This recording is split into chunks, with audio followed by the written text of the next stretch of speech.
Hey, welcome back to the Blue Collar Off-Road Podcast. I'm Graham. I'm here with Luke, Richie, and Cody, and we have Cam from Crazy Cruiser Motorsports. Is it Xrock or WeRock? It's one We of the do two. both. Okay, Yep, you we do do. We both. do both. We do every event. Yeah, and thanks for having us on. We're been looking forward to it for the last couple weeks. Hell yeah. And Yeah, no by problem. we, do you mean you and the mouse in your pocket, or do we have another guest as well? No, it's just me. I did tell Rich. Rich is one of my Rich Earnhardt's one of my is pretty much one of my best friends, and he competes with me, but he's in Virginia, and I travel for a living, so I'm in Wisconsin right now in a hotel room.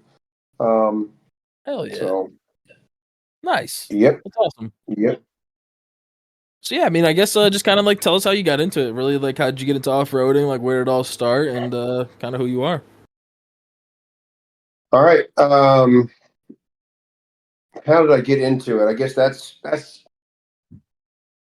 I'm a little bit over the top with everything I do. I find something I like and I just do it. And so how did I get into off-roading? I mean, it goes all the way back to I'll call it the late 90s, mid late 90s, like 95, 96.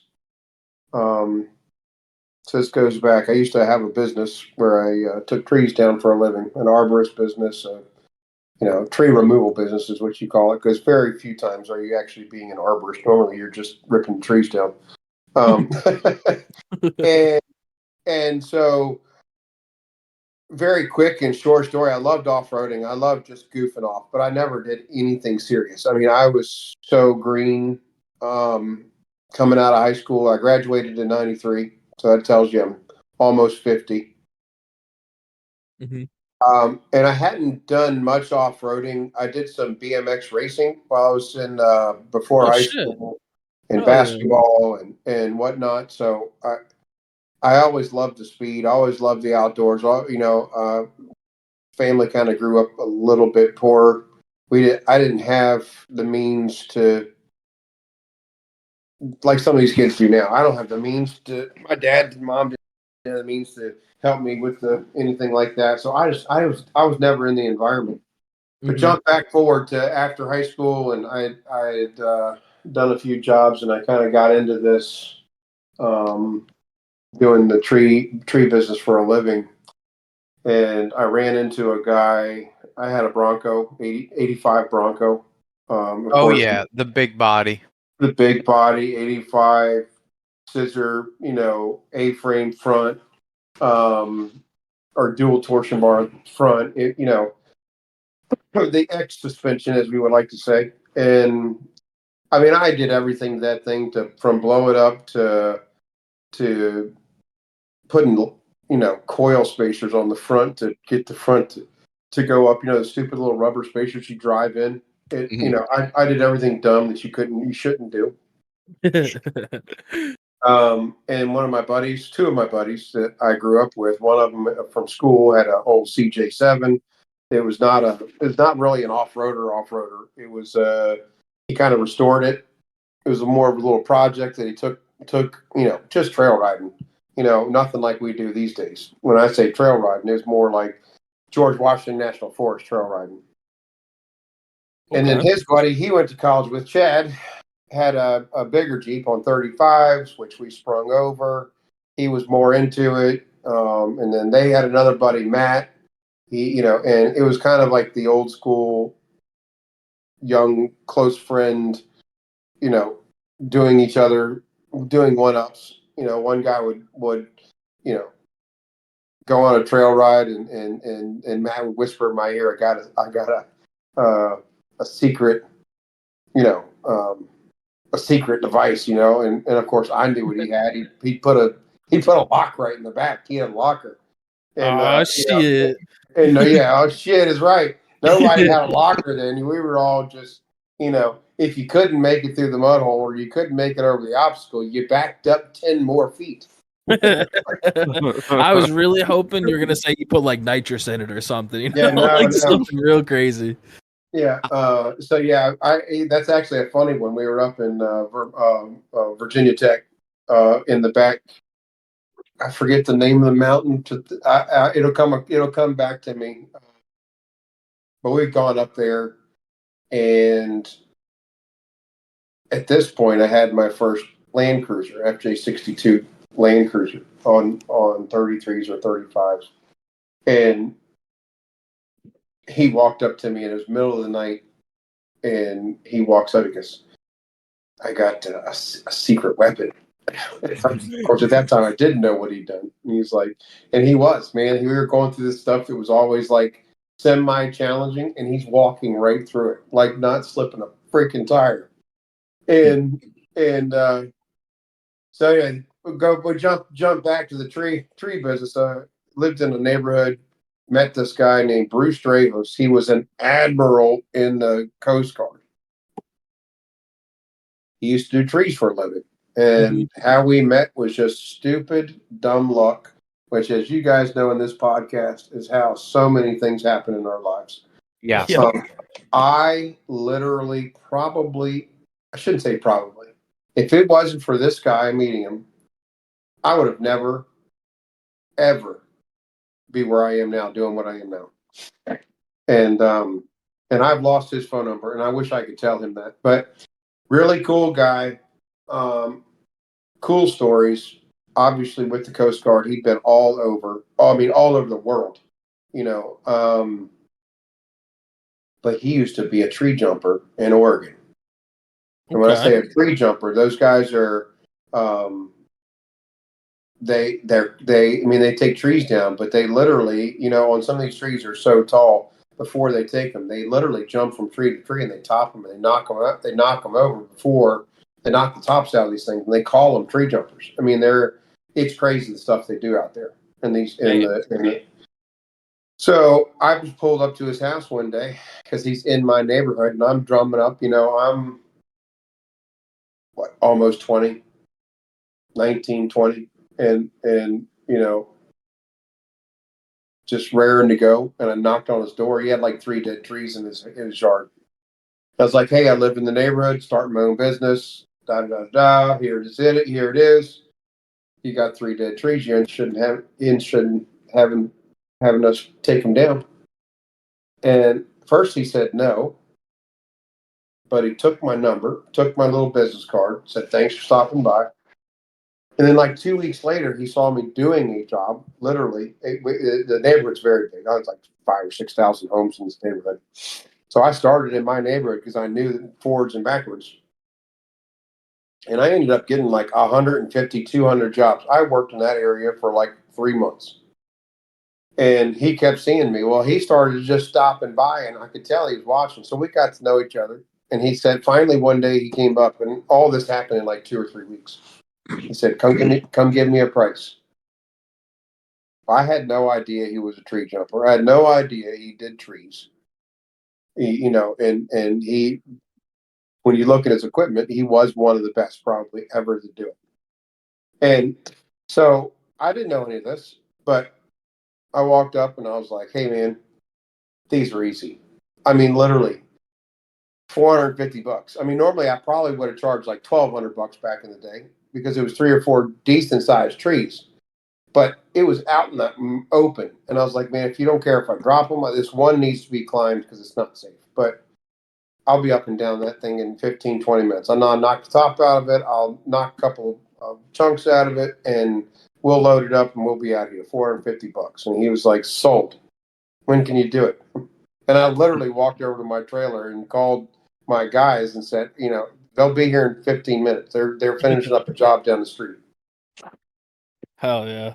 Well, in the meantime, we're sitting there, and I'll make this part of the story long. I don't want to drag everything out, but he's got this, and you guys have probably seen one, the old FJ62 box wagon style Land Cruiser. Those things are fucking cool. Yeah, well, I've had 6 of them. So, but that was I hadn't at that point, okay. And he had a 1988 FJ62, and it was the fancy one. And they really didn't call it limited. I forget what they called it, but it was that baby blue top with the dark gray bottom with the trim, and it was just it was. I'd never seen anything. I didn't know. I wasn't into Toyotas yet. I didn't know anything about it, and so we walked over and looked at this thing. And it's before. It's just like anything. You go buy one of those now. It's like $40,000. Yep. And that's what that thing cost new. It was like in '88. It was like $45,000, which is an amazing amount of money. Mm-hmm. That's Oh my god. That's what, But- almost 85 now, roughly.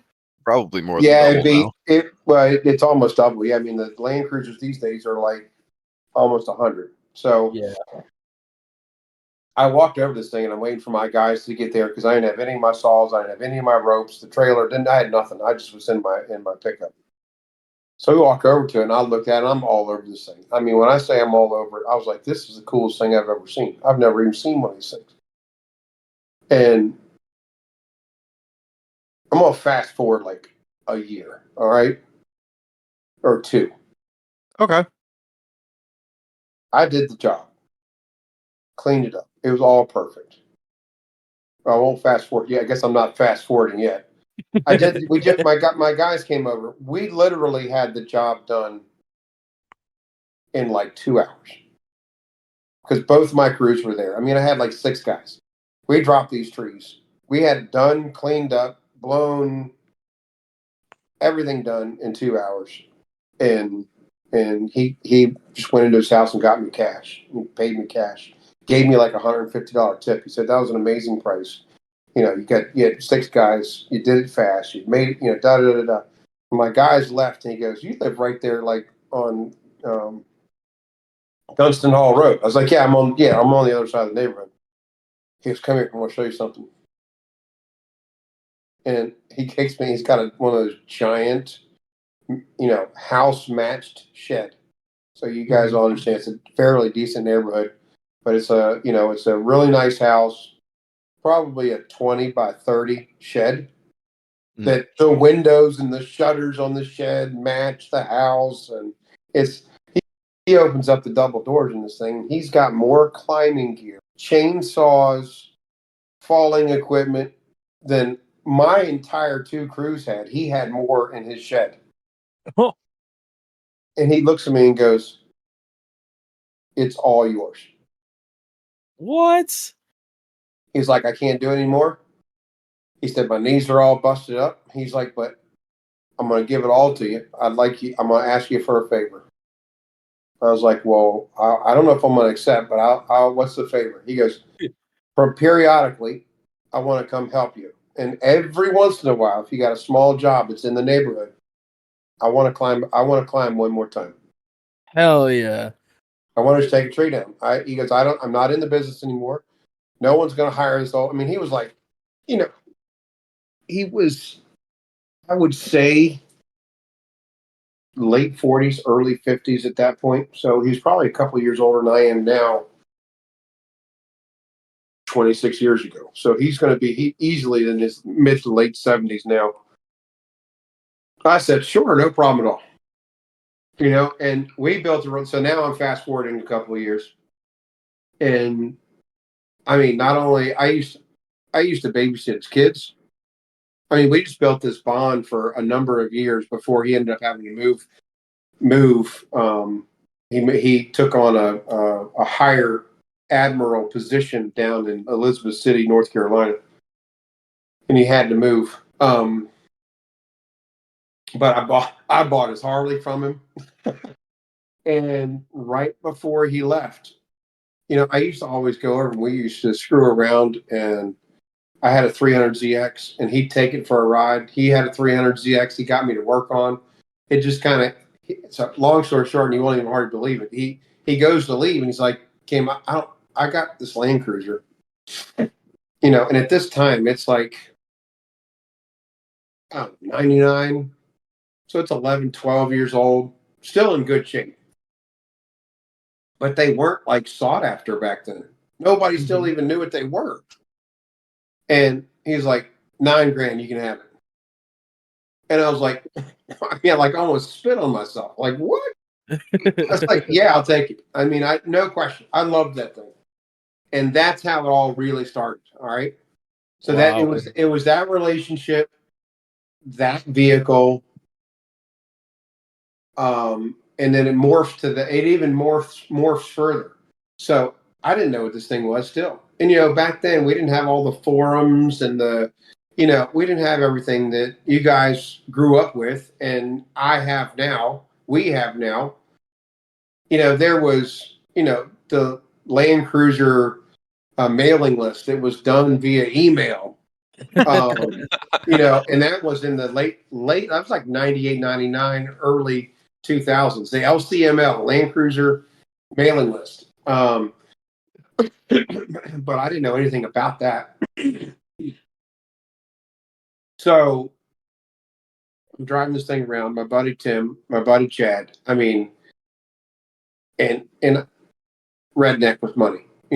I take a Land Cruiser. Go to my local stereo shop. I put a cool stereo in it, 15s in the back. I mean, you could hear the Land Cruiser thumping before you saw it coming down the road. I just had a blast with that thing. But so then I started doing more trail riding, because this thing was just unbelievably capable in bone stock form. Then One I of the started few looking. vehicles ever to give the XJ a run for its money. Oh yeah, they are so well done.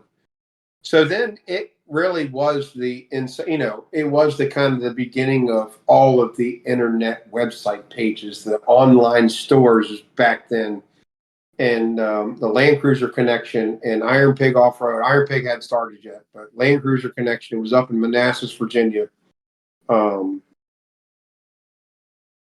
Lorton, and so I started researching this thing, and it just completely morphed from there. I just went. I worked for the company I work for now. I was making decent money, and I mean, like half of every paycheck went into that truck.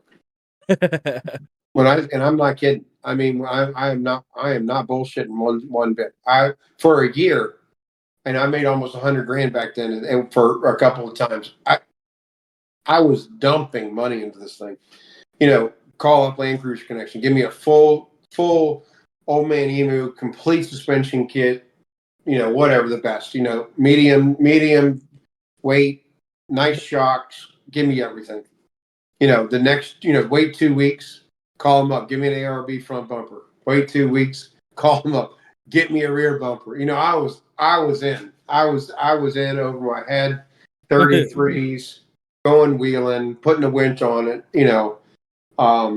and I just got sucked in. And then I pull up to Tractor Supply one day, the local Tractor Supply in Fredericksburg, Virginia, and there was an FJ40. Of course, now that I have my 62 Land Cruiser, I know what that 40 is, and I'm like, oh, that's really cool. So I go into Tractor Supply and get what I need. Who knows what it was? I don't remember at the time. And I come back out, and there's a guy. Of course, I parked, backed in, and parked right next to him, and he's sitting on his front bumper of his 40, waiting for me to come out, and handed me a business card. And it was our local Land Cruiser Club. So it was a guy who was involved in our local Land Cruiser Club, and his name was Mike. And they met once a month on Wednesday. And every other month, because there's not a ton of people in it. One of the time is in Ashland, Virginia, and the other time it's down towards Richmond. So more people, we could gather a bigger demographic. And so he says, "Hey, you ought to do this. This thing's really nice." And I was like, "Well, what? There's a club for these things?"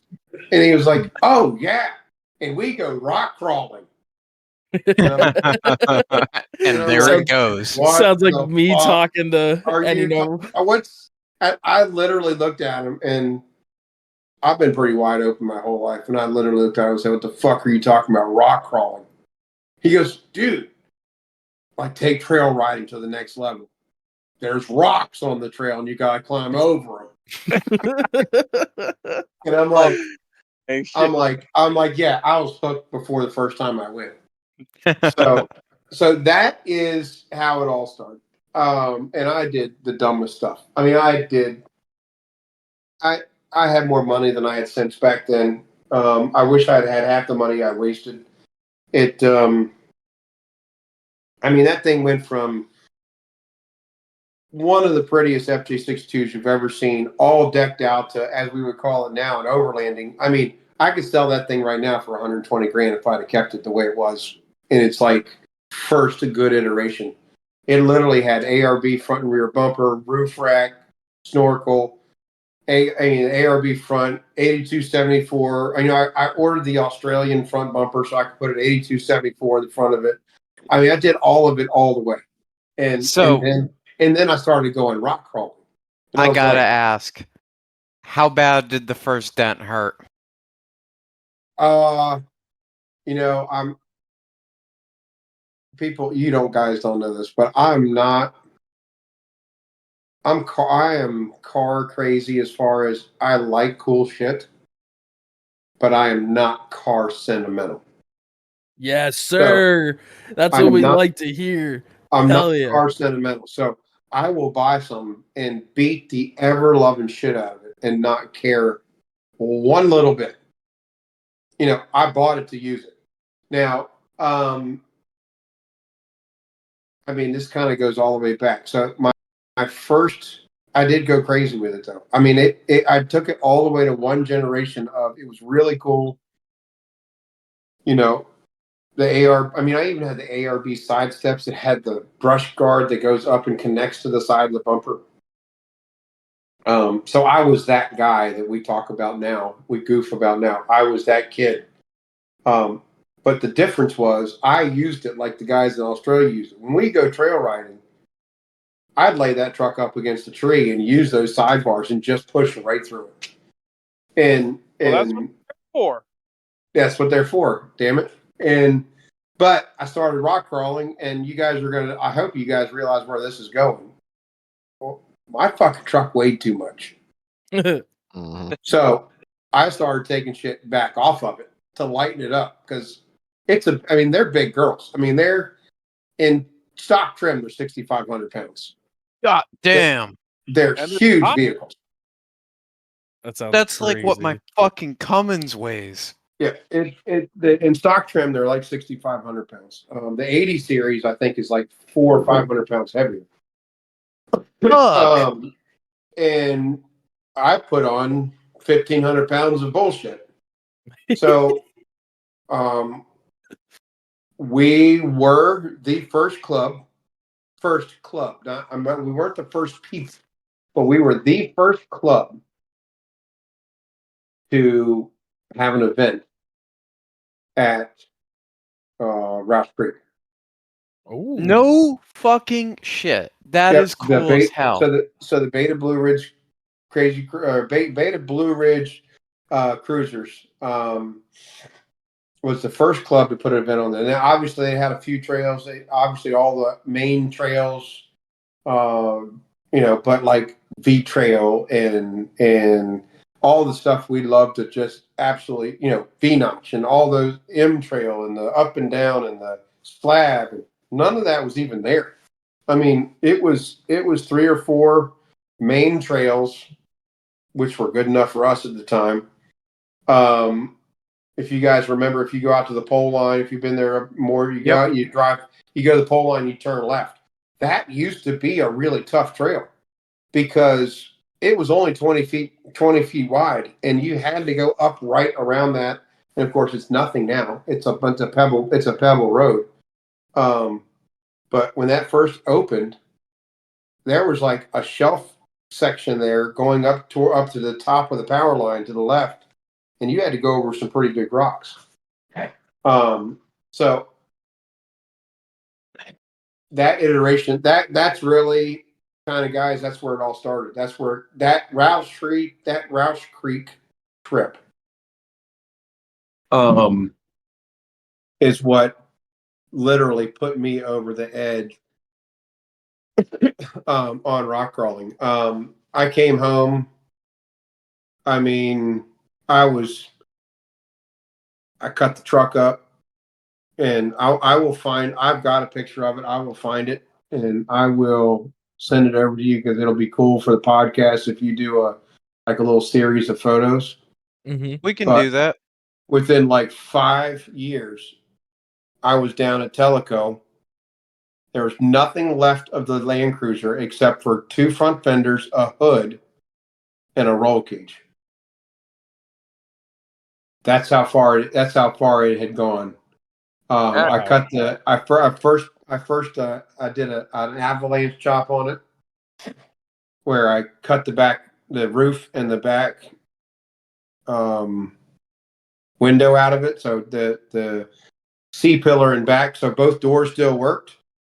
And then I plated the top so it kind of looked like an avalanche, and then I rode around like that for a while, and I took it on one ride, and like when I say a ride, not rock crawling. Like I pulled it out of the garage and drove it around, and I pulled it right back into the garage. And this is where my guys used to tell me I'm just fucking crazy. I literally took the shifter out and took a sawzall across the A pillars in the floor, and we took 8 body mounts off, and I just pulled the whole body off, and I left the front clip on, and I ordered some DOM, and we put a cage on it. Hell yeah. Because I was like, all I want to do is destroy this thing. It looked cool, but I was like, can't drive around. I just took a vehicle that was perfectly fine to drive around town, and I destroyed it. Yep. I was like, oh well, fuck it. If I want to go, let's go all the way. And I've got some pictures of that. I gotta find them. I've got some pictures of that, and I will send them to you. The of what that thing looked like, and so that's how it all started. So I just want to hop in here. 2 things. Yep. One, it's cool as fuck that you're a BMX guy, because for some reason all of the BMX guys end up being chill as hell to wheel with. Yeah. Like some of the guys that we're friends with and wheel with quite a bit for, what we are, if you will, are ex-BMX guys or current BMX guys. And now, what is Bickle into? It's downhill mountain biking, and Jordan's downhill. Yeah, downhill. Which I actually had a question. Was it ABA back then as well, or no? Oh yeah, dude. Really? That's crazy. Used to be. I mean, it and nothing is. I mean, you're not gonna be able to find me. I did like 15, 20 races. I mean, I could have been good, because I was just an animal, a wild man. But yeah, no, the ABA they used to post a paper magazine, like a newspaper, that had the standings. Yeah. Yep. In it. Yep. And that's how you found out where you were. Back when I was riding, it was the same way. I think I raced in, I was 11. So what was that? 2008 is when I was racing ABA up here. Yep. And I think it's the same way, because I think you could see like across the country standings with that too, like where like all the national champs were at, right? Like Yep. their points. Yep. Yeah, you can see the locals. You can see the local races, and it's kind of really cool. Is my dad was always like my hero guy. He always did a little dumb shit in the background that nobody ever even knew he did. Like we had an old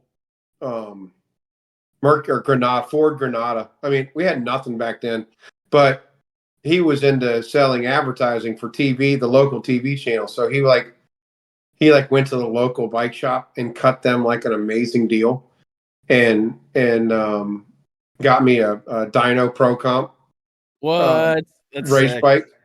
And then when I got done racing, I had the Dyno race bike, and we set that aside, and of course, because it's the bike, he got the one out of the window, which is the one they advertised, which was the fancy spoked wheels with the chrome plated frame.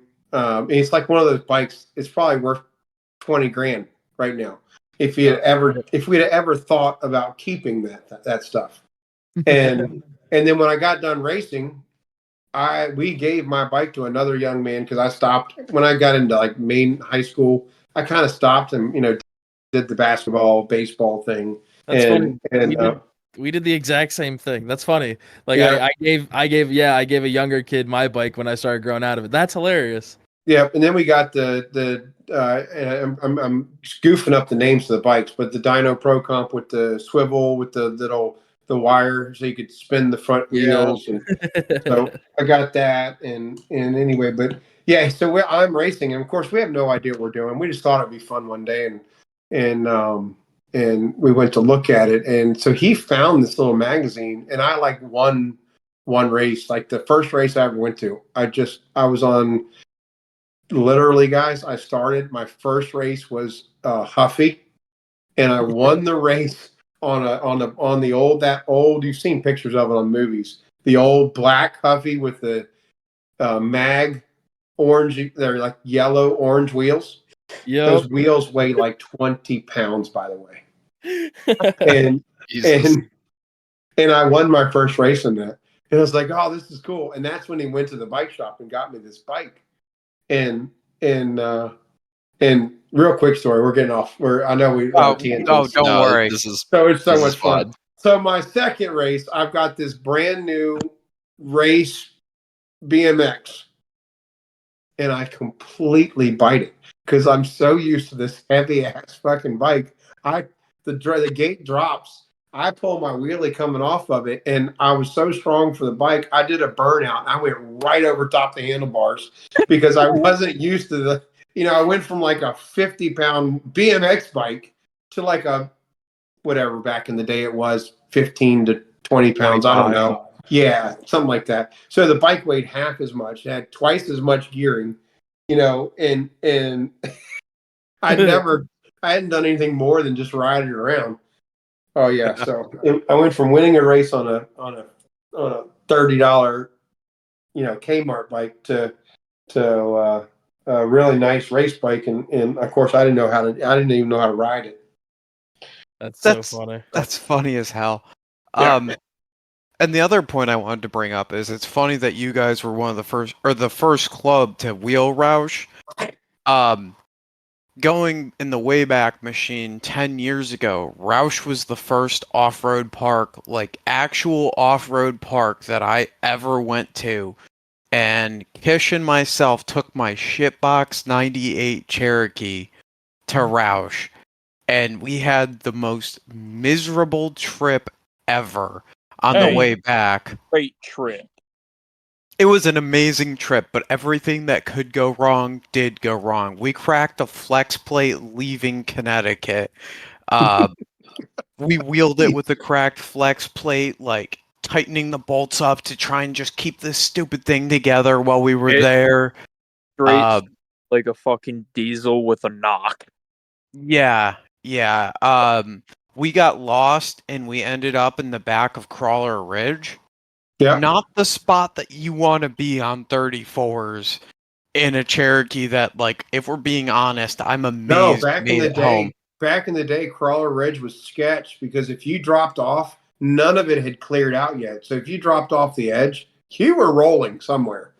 Now, this is our first actual off-road park. We'd been to, like, the Ma Bell Trail and, like, local, the stuff you do when you're in high school and you think you're Billy Badass because you got 2 lockers and, like, every mud hole you can pull. No. It was our first experience big boy wheeling is really the best way to fucking put it. Yeah, and that's awesome. Now 10 years later, we're going back and we're still hitting Crawdaddy, Crawler Ridge, all that shit. Oh,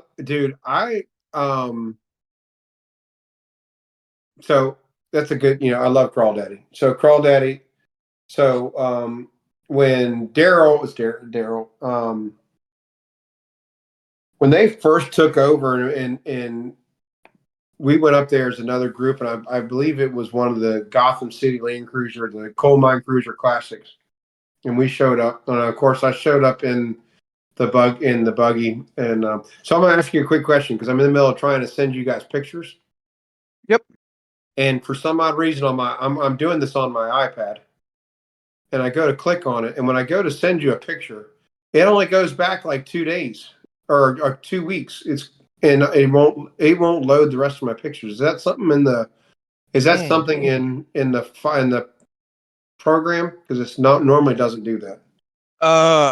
That does not sound right. It's not pulling up my whole history. That's But weird. that's okay. But I can move on. I'll move on. I'll work on it.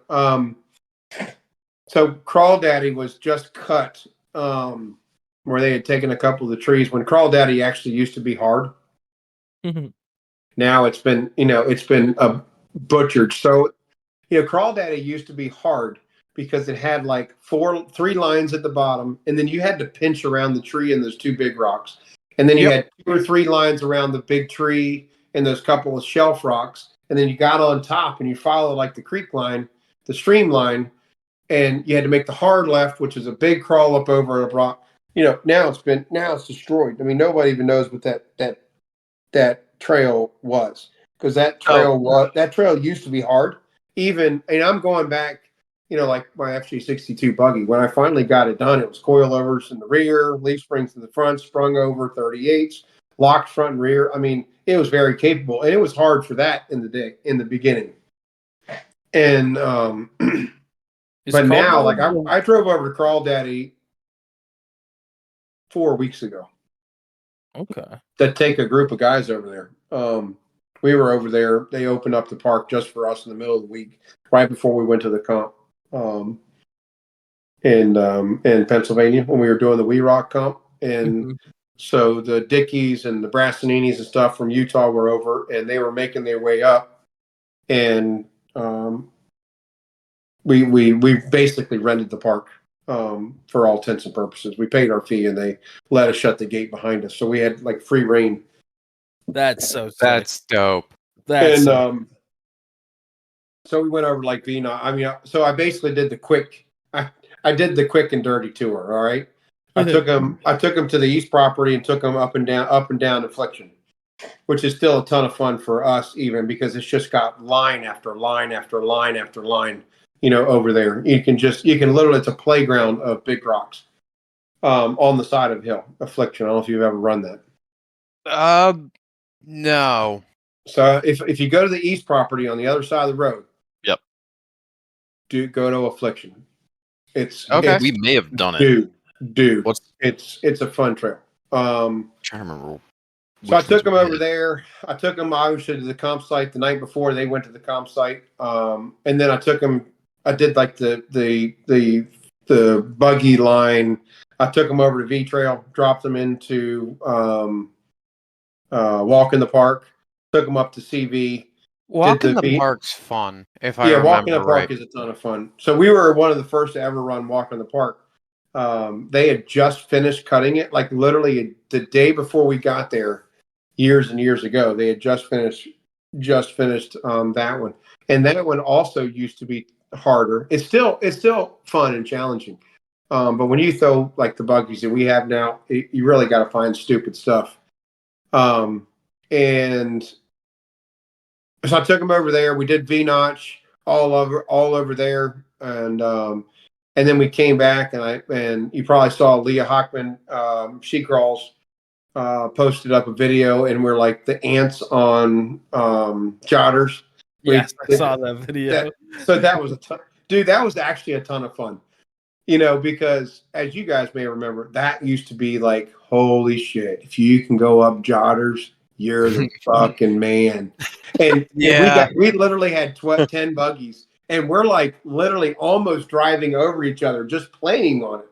So that's where this sport has gone from looking at a wall. They used to have a shelf at the top, and of course the shelf at the top actually was the hard spot, the hard part of it. The little bump up, and once you got on it, you were fine. And then you had to climb over the shelf at the top. Well, I love Ultra 4, but they fucking killed that obstacle when they brought the excavator in and took the shelf off the top and opened it up. But anyway, that was so much fun to go back from, I'll literally say almost 20 years ago, at least 15 plus years ago, of one person at a time in that environment of watch him go up, watch Cam go up, watch Lance go up, watch Rich go up. And Rich, my partner in Crazy Cruiser Motorsports, barrel rolled his 80 down jotters. That sounds sketchy as fuck. Yeah, and then that was the event. We took a high lift jack and jacked the roof back, and he drove it from Tremont, Pennsylvania, all the way back to Fredericksburg, Virginia. We got a piece of plexiglass from Tractor Supply down there at Exit 100 and taped it in and high lift jacked the roof back up, and shortly after that we cut all his body off and made him a little truggy out of the 80 series. But so it was a really cool to go from that to 4 weeks ago where we had $1 million worth of rock crawlers playing like ants on jotters. And then I took them up that. Is that crawlers? Not crawlers. That's not Crawlers Ridge. I forget the name. They gave it a little name behind the comp area so you get up to the top of the jotters, you turn right, and there's like 6 lines up the hill. So I took them. I took them up all that, which was also always challenging. So I gave them all the fun, and then we went over and did Affliction, and then I took them over to. I was going to say, there's a couple on the other side of the park, and a bunch of the guys weren't interested. So while some of the guys were playing, I ran the power line real quick and the Tower Road and went down to look at it. And I mean, I literally drove Crawdaddy in like 4.5 minutes. I was like, it's not even it used to be a red trail. I think they don't even call it a red trail anymore. They call it a black. I mean, it's been so beat up, and it happens. I get it. Yeah. It happens. Land erosion's always going to happen, especially when you're putting 40-inch dig tires on everything. Yep. What was your question, Cody? Is Crawdaddy the one before Shoot the Moon? No, Crawdaddy is on the opposite side of the park. Yeah. So when you come down C Trail, that's where the bees are, right? Right. Yes. Okay. Then yes, I know what we're talking about. Yeah. Where it has like the black go-arounds around the whole thing, but the center section is actually Crawdaddy. Yes. Yep. Yes. Yeah. Okay. So I know. So fun fact: I've never ran Crawdaddy. You need to run it. If you stay in the middle zone and you don't deviate and take the bypasses, which you'll be able to see what they are. If you run the I mean, honestly, guys, I don't know all of your rigs, so don't be offended when I say this, but if you're on a Cherokee and 35s, it's still going to be hard.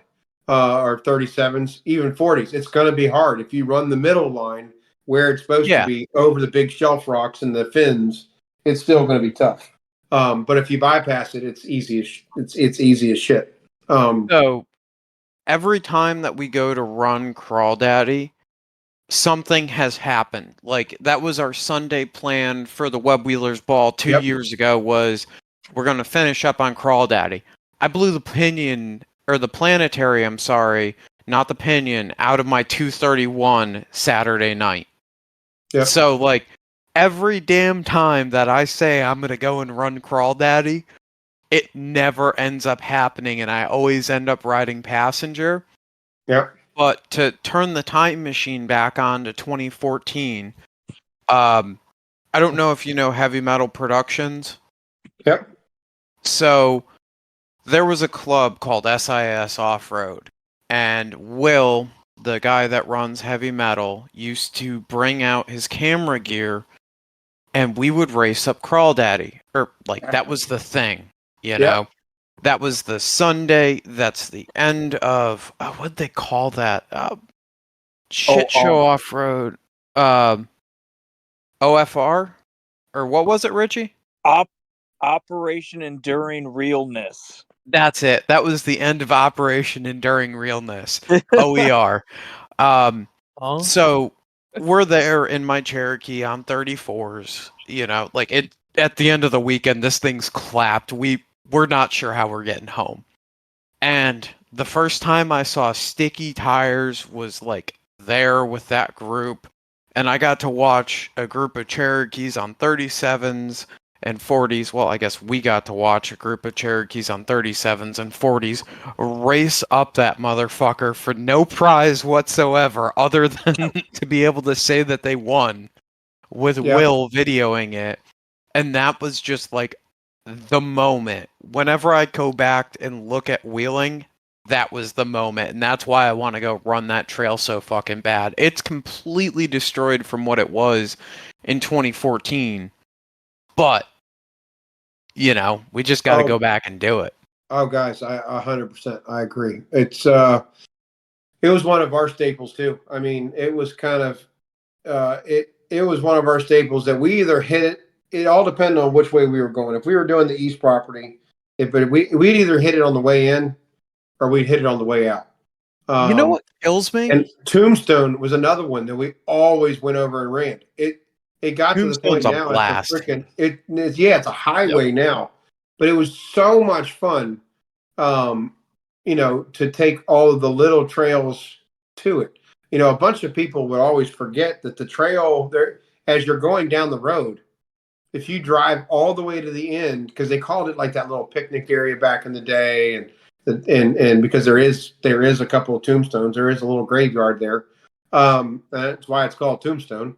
It used to run all the way back and then just go into it and make the loop and come out. Well, there's a couple of really cool small little trails that are, it's a leafy green path, but it's got little shoot off obstacles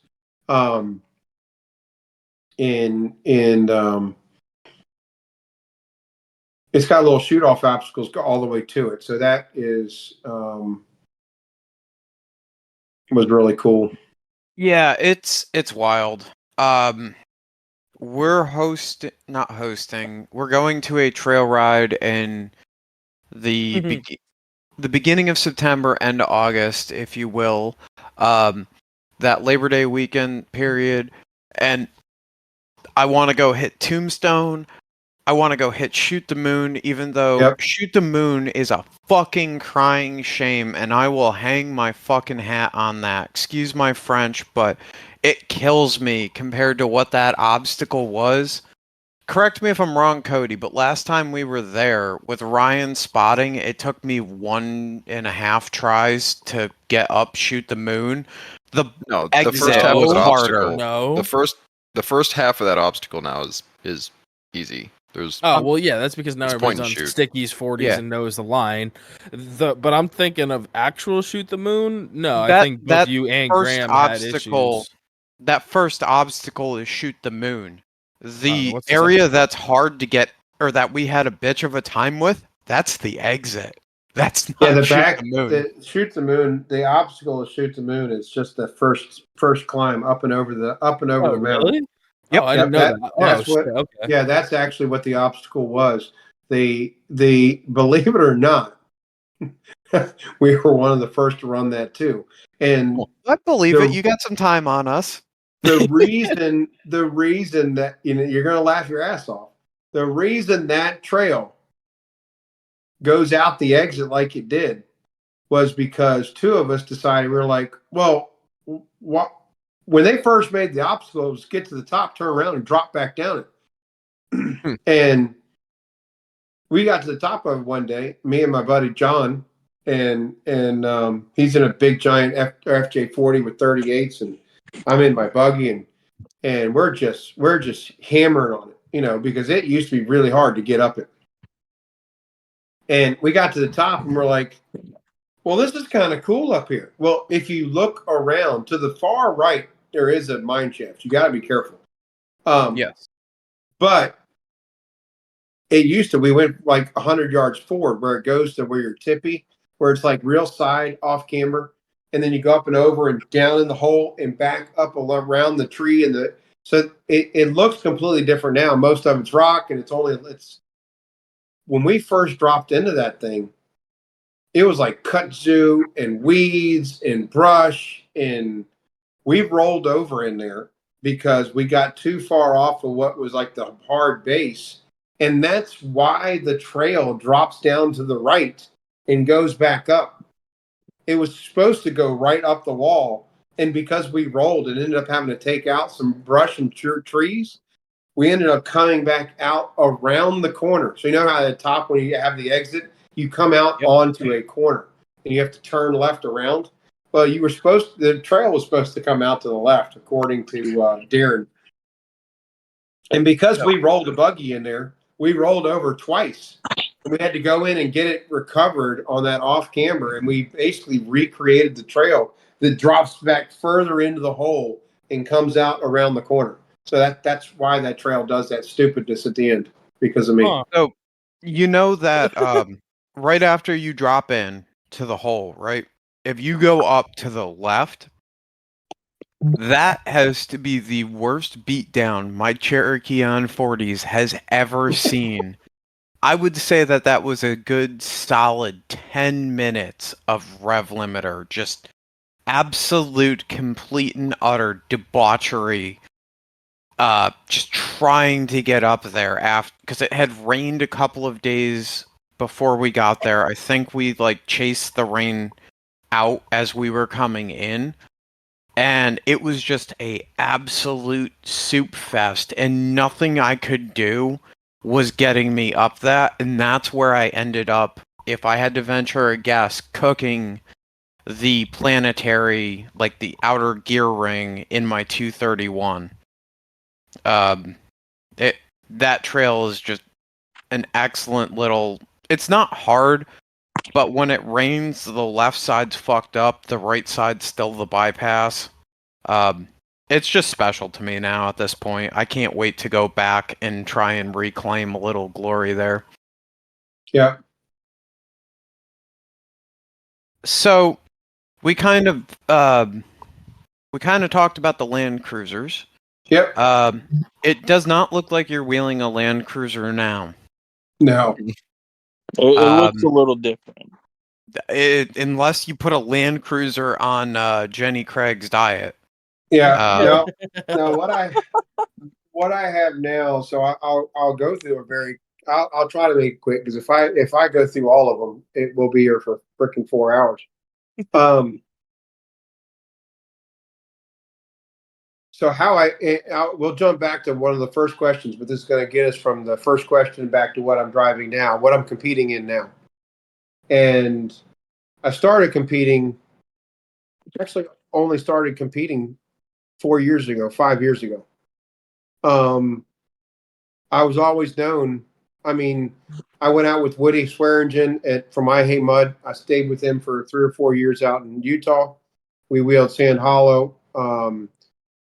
Just prior to that, I'd bought from a close friend of mine, Tim, that I keep talking about, one of my best friends. He had a 40 that we went and bought from one of the guys in the Land Cruiser Club in West Virginia with my 2-month-old daughter in my Tundra. Like, she was 2 months old. We went from Virginia to West Virginia, about a 6-hour trip, 12-hour turnaround, bottle feeding her every whatever many hours we have to stop, and picked up this thing. Anyway, I bought that back in 2000. I bought that from him in 2013, 12, 13. And very quickly I sprung it over, put it on 40s, 40 sticky MTRs. It had a 350 in it, a rebuilt, just a rebuilt 350, nothing special. Two barrel Rochester. I mean, it was nothing special. And he, for years, had threatened to put a Corvette, 1988 Corvette tune port kit on it that he had bought in Carlisle. He sat on it for I don't know, literally 15 years. And when I bought the car, he had this box of stuff, and I was like, well, I'm going to put that on. He goes, so he handed me all the stuff, and literally 4 or 5 weeks later, I had a race car for a Jeep, or for an FJ40. It woke that motor up.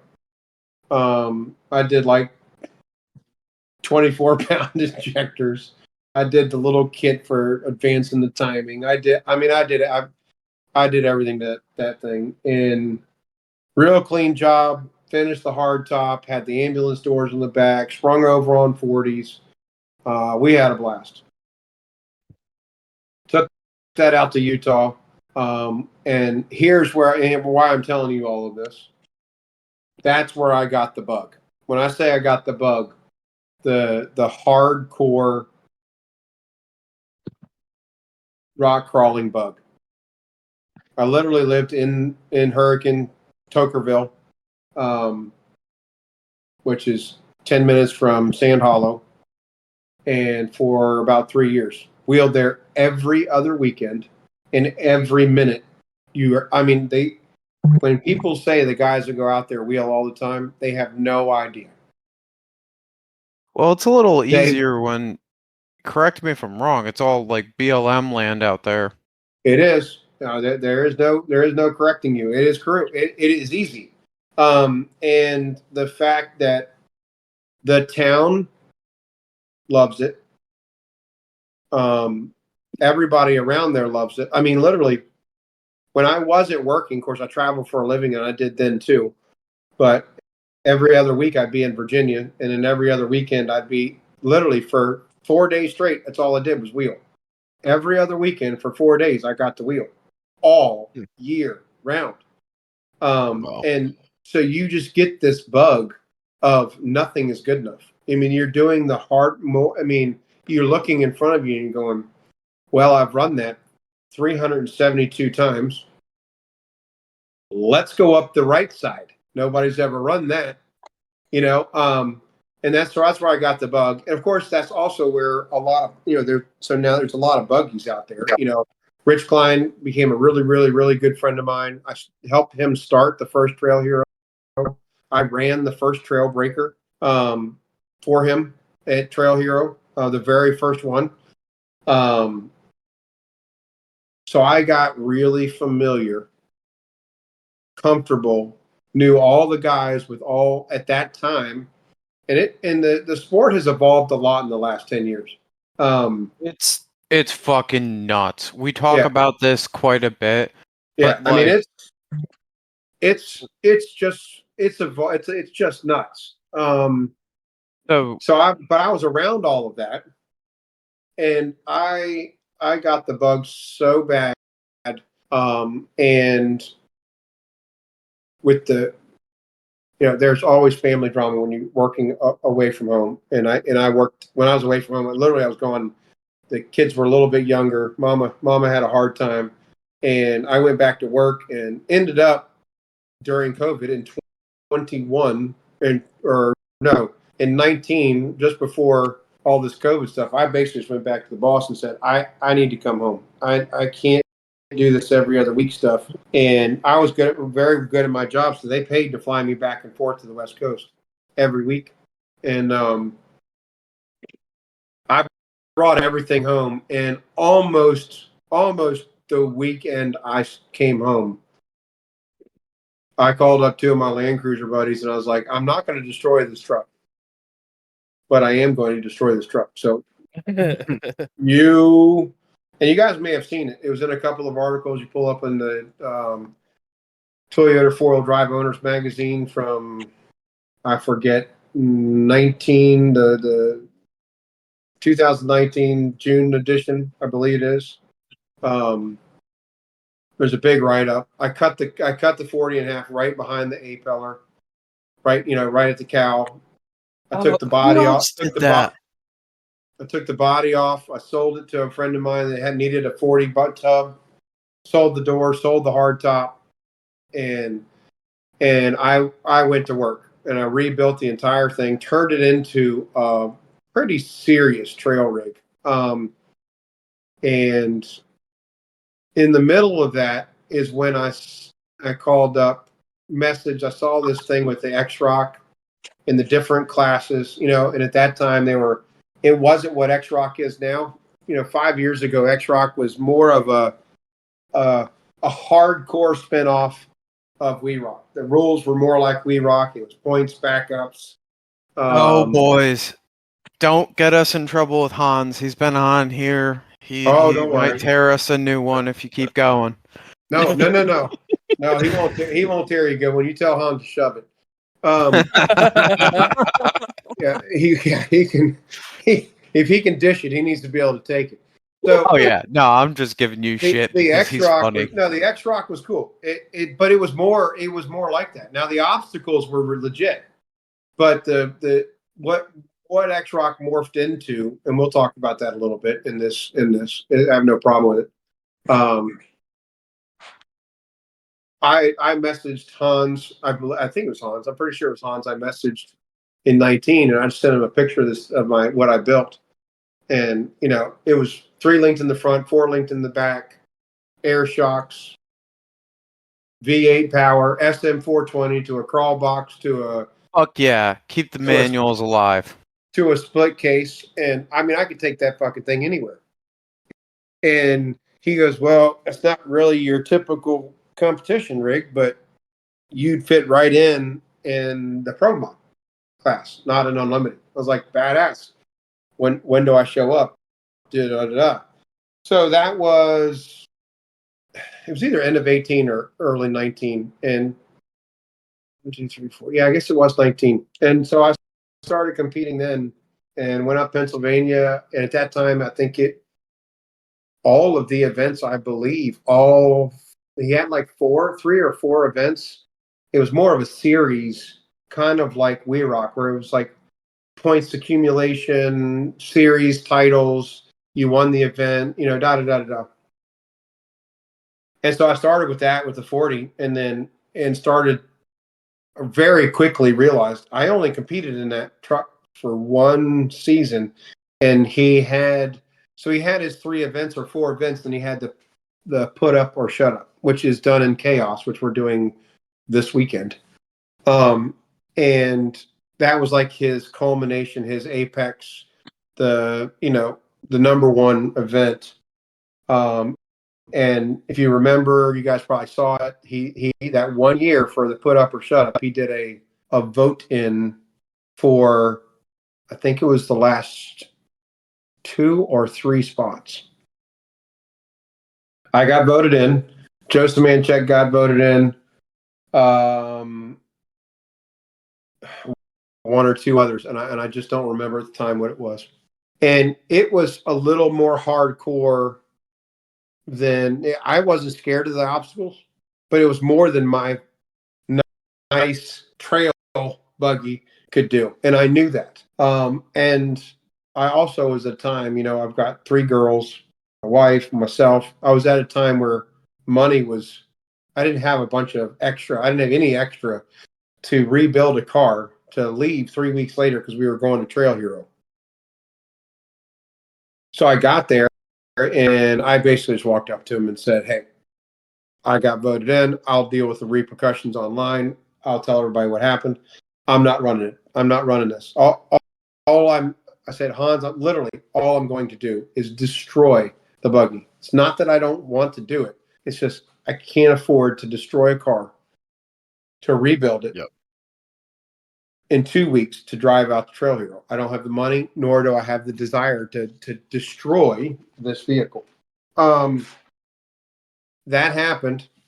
I came back from Trail Hero with my wife. We drove all the way across the country, and I said, "Hey, I want to make the step into unlimited." I said, "My mind's there, my ability is there, my desire is there. I'm going to sell the 40. Do you care?" She goes, "Nope." And so I made a single phone call, and this doesn't happen very often.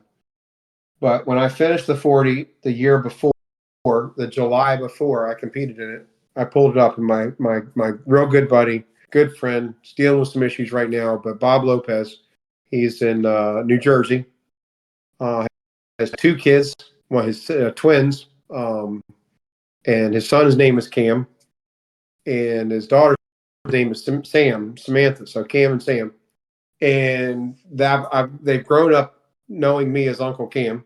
So he literally said to me, he walked up, I've got pictures of Cam in the driver's seat from the day I finished it and took it wheeling at Coal Mine Cruiser Classic. He says, "You ever sell this thing, you call me first." He goes, I'm not asking, I'm telling. I said, "Just call me. I want it." So I literally called him on the way back from Trail Hero and said, "Hey, I'm selling it. This is what I need for it." Literally 3 weeks later, he wires me the money. He said yes. I mean, literally hung up the phone, said, "I'll take it." And 2 or 3 weeks later, he wired me the money. And that's where we're at. You asked me what I'm driving now.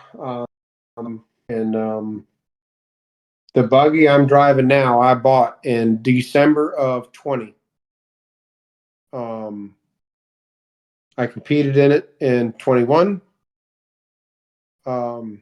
So we had a joke earlier as we were talking, waiting on people to come on. And I said, it's a love-hate relationship with the guy I bought it from. And I have no problem saying his name. His name is Aaron Montez. He built a budget-friendly buggy. All right, so we talking like Suzuki running gear? Nope. No. It's heavy duty shit. But he built it and then rode it. He took it. He didn't even compete in it. He built it, went on 2 or 3 trail rides, and he put it up for sale. And it was at an attractive price. You know, it was a 4-link rear, 4-link rear, 3-link front, single seat comp buggy is how it was advertised. And again, what I had said before, I never would be upset with Aaron. I'm not mad at him. The price I got it for, and I'll tell everybody, it was advertised. I bought it for $25,000. But it was $25,000. Is that the buggy you were looking at a couple years ago, Cody? What?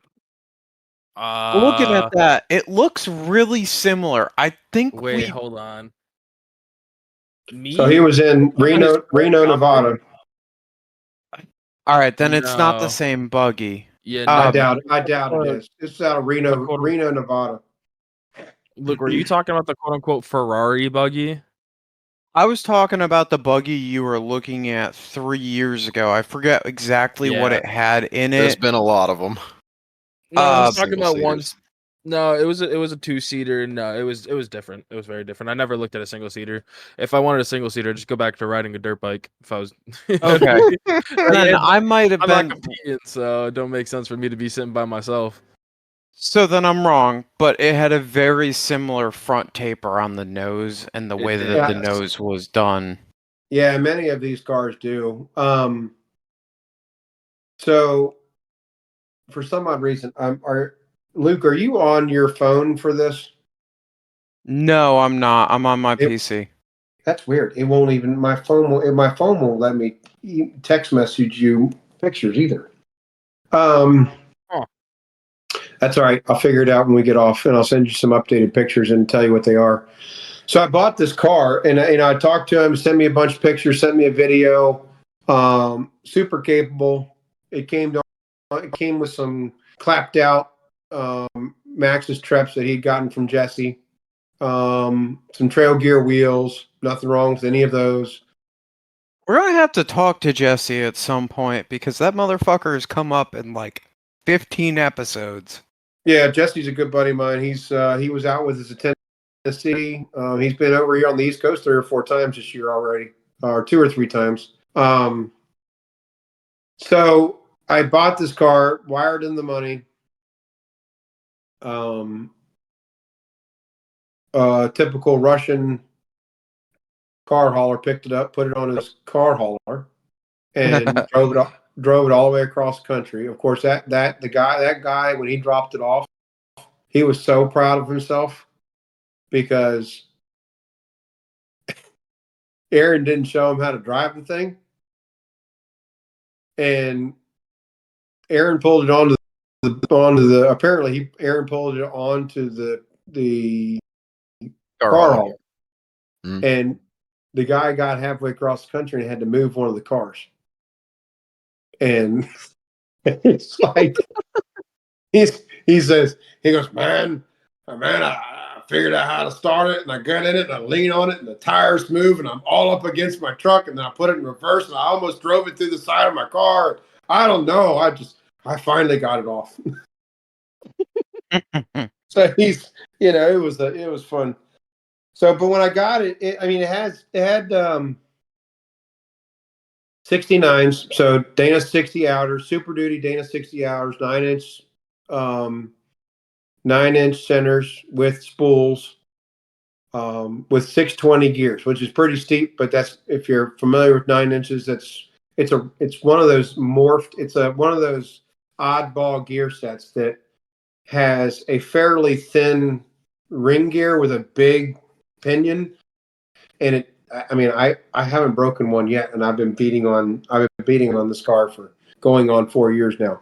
We talked to Carl Jantz, and he was talking about how the 9s are just retardedly bulletproof for what they are, especially in certain specific gear ratios. I think one of them he mentioned was 488. The other one, 583 and 620. As those are the three. It's just that how they're designed, they hold up really well, and so I bought this thing. It's a copycat of Jesse's Prickle portal car. One of his older first gen portal cars. Front engine, 3-link.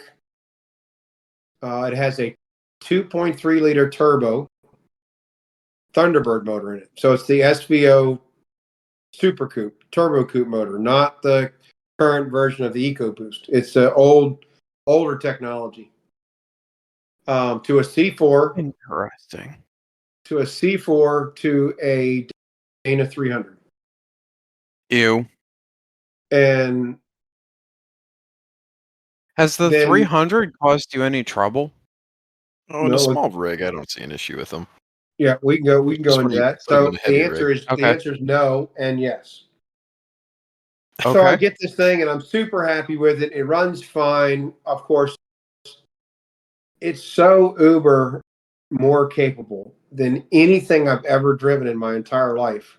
Like 2 weekends later, me and Rich and 2 of our other buddies go up to the Cove in Winchester in Gore, Virginia. And I know the brothers there really well. I mean, I'm one of the few people that can just call them up and say, hey, I'm coming up to practice. And they just, I pay my 40 or 50 bucks, whatever they charge.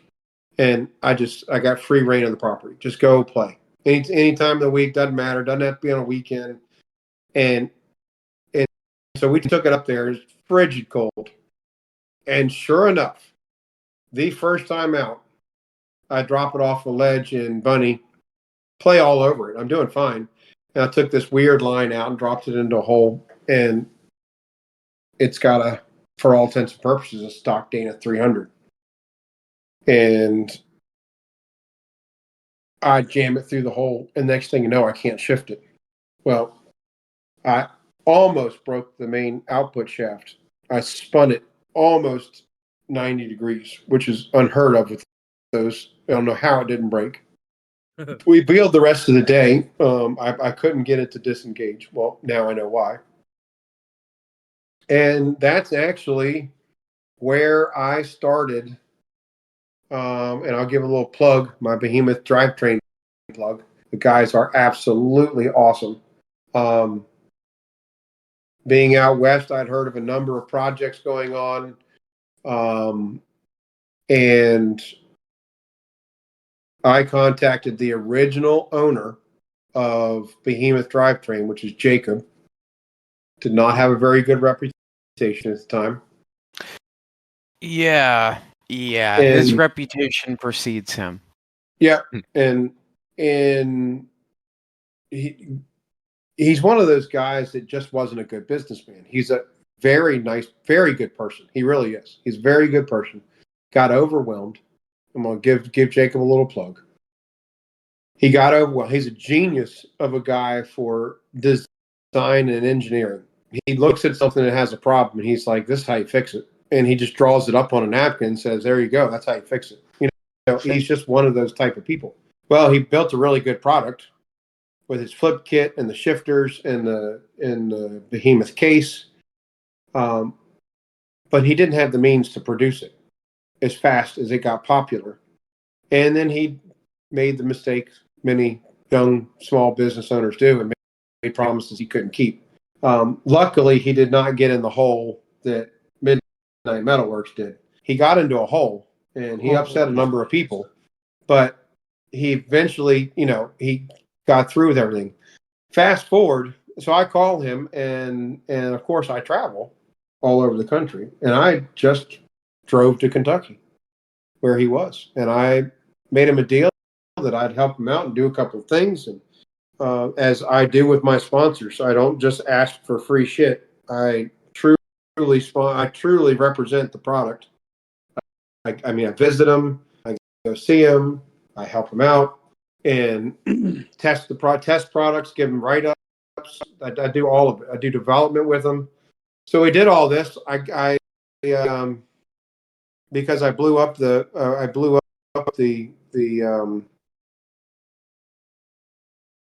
Dana 300. Yep. So I kind of jumped ahead. The old 40 buggy got a Behemoth as well. I blew with the power of the TPI and the SM420 with its 7-to-1 first gear.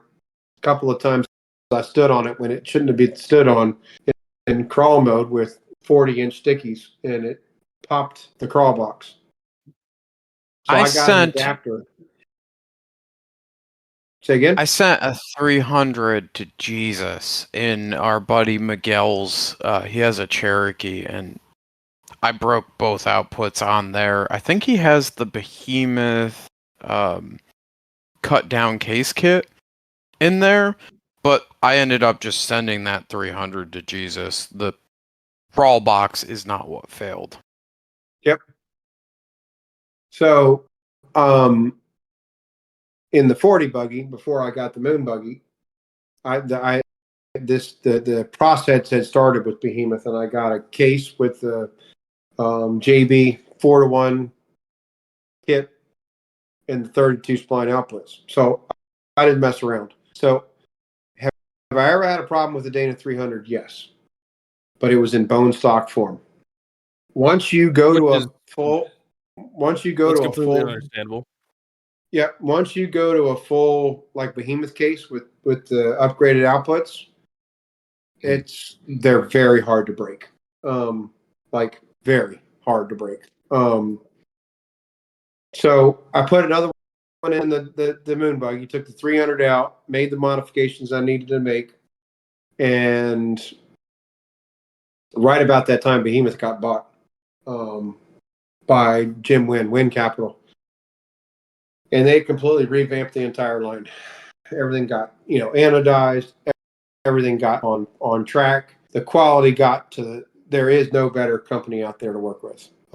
They stock all their parts. They stock every piece. They take advice. They have. I'm their number one sponsored driver, and it's for a reason. I literally go down there 2 or 3 times a year, sit down with them, and we develop new product. They've got a new case coming out that I designed. So you don't have to spend. Yeah, you don't have to design. You don't have to buy a $5,000 billet case. You will now very soon be able to buy a cast aluminum case that is built the exact same way and will be about 50% stronger than an Atlas, and it will be cheaper than an Atlas. Wow. You know what would be really fucking interesting to see? That same thing with the 205. Well, it's coming. Oh, fuck yeah. Also, Kyle Stalter.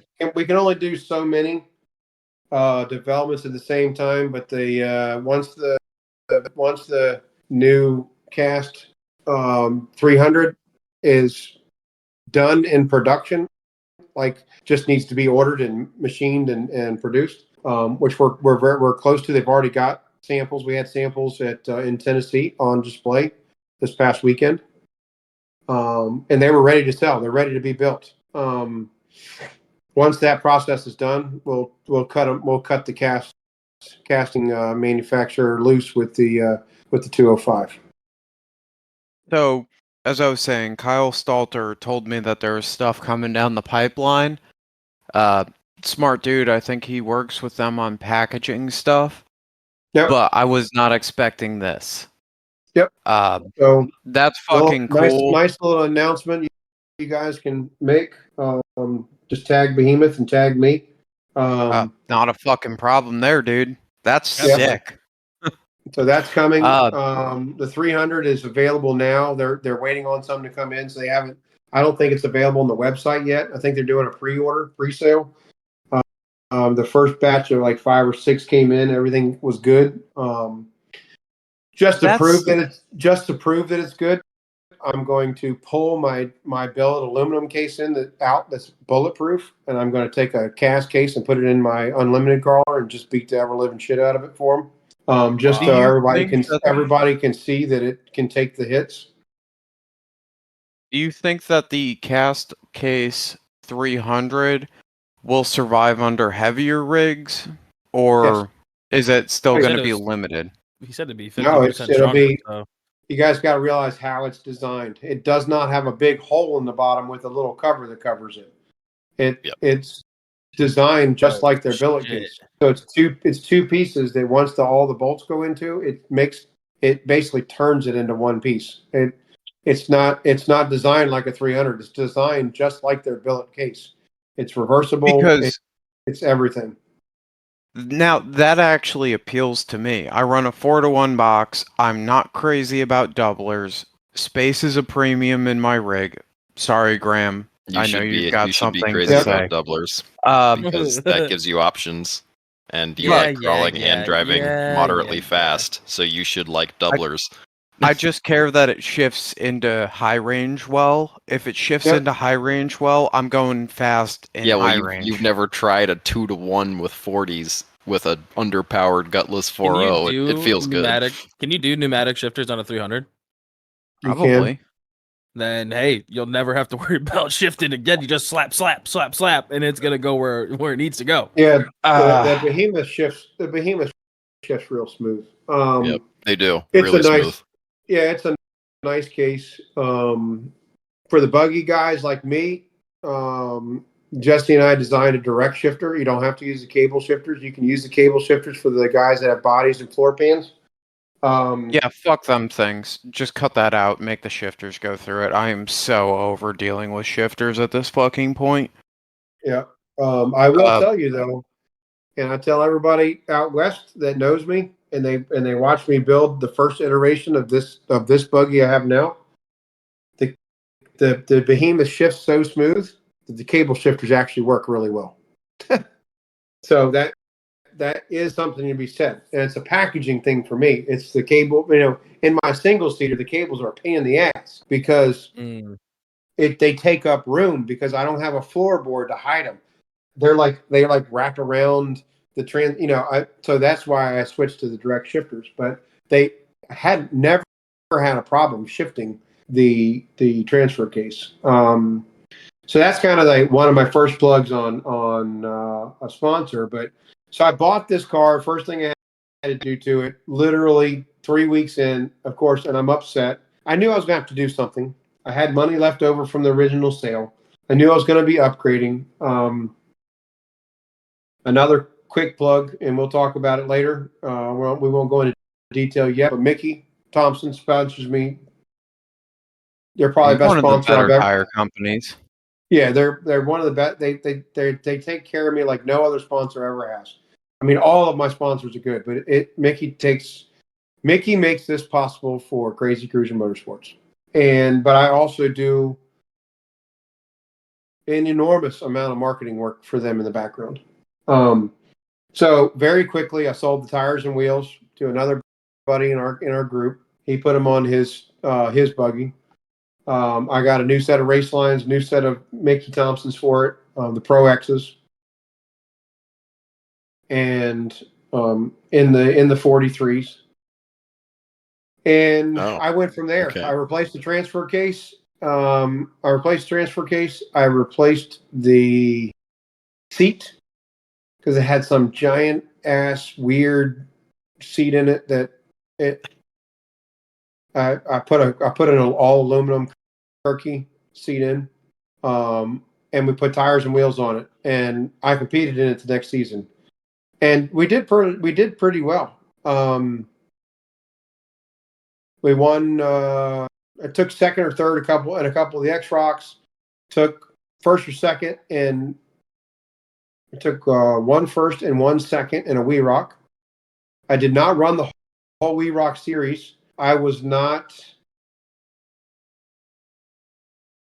kind of committed to do on all the Xrock, which that year was 4 events and the put up or shut up. I got a second and a third, I believe, in the Xrock. I did not win one of the main events, but that year in put up or shut up, I won it in Chaos, which was where we're doing it this year. So I'm really looking forward to it. I do well there. I won it. I won't say. I guess I will. I'll brag. I won it handily. 11 gates. I think the closest gate, or not 11. Sorry, 9 gates, and I think the closest was 6 or 7 gates behind me. So I was two gates in a lot of time faster, which in Xrock is a big deal. So I won it in that car in the setup. You may have seen that video if you've ever seen any of my videos of me falling off of an obstacle backwards, and I drive it back up onto its wheels. That happened Actually, at that I think event. I saw that video. Yep. So Jeremy Graham from Harrisburg, Virginia, spotted for me. A stand-in spotter. He did an amazing job keeping me calm. And we had a crazy idea. There was a crazy obstacle that it was just messing with people. People were going over head over heels, getting wedged into the crack, and ended up I've driven this obstacle now 2 or 3 times the right way. But in our mind, we went off to the side because Hans put up some crazy cone and said you had this much room, and we backed off of it. And the backing off was fine. We used the winch line and the spotter's line. And we backed off. It was basically a straight vertical 12-foot drop. We backed off of it nice and calm, settled the back end, and I was going to crab to the right and just walk out of the obstacle and then back out. And we didn't measure it right. We didn't do something right. We knew it. Anyway, the car got wedged in there, and I had to drive. I literally drove it back up the obstacle like 2 or 3 feet, trying to turn and get it out. And we had a safety line on it that broke. And when that broke, the car came down on one wheel and it rolled sideways out of the gate. Made the gate, no problem. And then it landed on its side, and I was able to steer uphill, and I drove it back up onto all fours. Wow. So that's the car I've got now, and why the love hate is as you guys know, it's really expensive to build these cars. So yes, my sponsors take really good care of me, and this car is probably on iteration number 4. Every year I do something to it. I find what is it struggling at, what parts need to be beefed up. Summit Machine, give a little plug. Summit Julene, an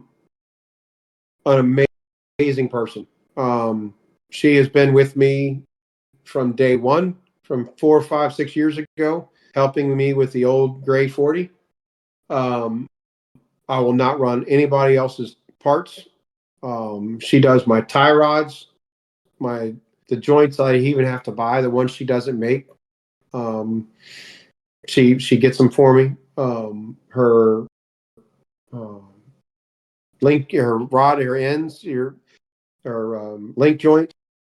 I run all of those. I run them in the big version now. Next season, when I go through the car, she's got a new version out. It's just really sexy. It's the 1-inch joint, but with an 1.5 or 1.25 shank.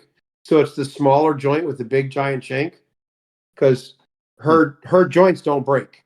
Okay, the rod inside of it doesn't break. But what does happen is if you get into a heavier rig, you get the smaller joint, you can bend it. So what she did, and I think Caleb Redding right now is testing a set and somebody else, and all of my links are drilled for 1.25. So my axles, so I got to get special balls. But she now has a new joint out that's a 1-inch joint with an 1.25-inch shank. But she takes really good care of me. So we upgraded that a couple of years ago to the nicer links, nicer joints, which helped a ton.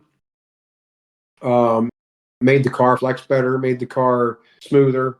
And then PSC is another one of my major sponsors. So the second year in competition, I called Tom up at PSC, and that was one of my frustrations of the budget building. All of the lines were wrong. It was 6 a.m., 8 a.m. Nothing was correct. So, you're supposed to go, if you never go down up a size, then back down a size. You always want to ramp up or ramp down. So you start at AN, you want to go to 6 AN to the axles. You start at 10 AN, you go to 8 AN to the axles. If you, depending on, you never go down and back up. You lose. Well, the size of the lines were wrong everywhere. I showed Tom a picture. I sent him a couple of details. I made him a list of what I needed. And it almost brings me to tears that day. He literally sent me an email, and he revamped the entire car. When I say revamped the entire car, he sent me everything to rebuild the entire car minus the orbital, because it had a good orbital in it.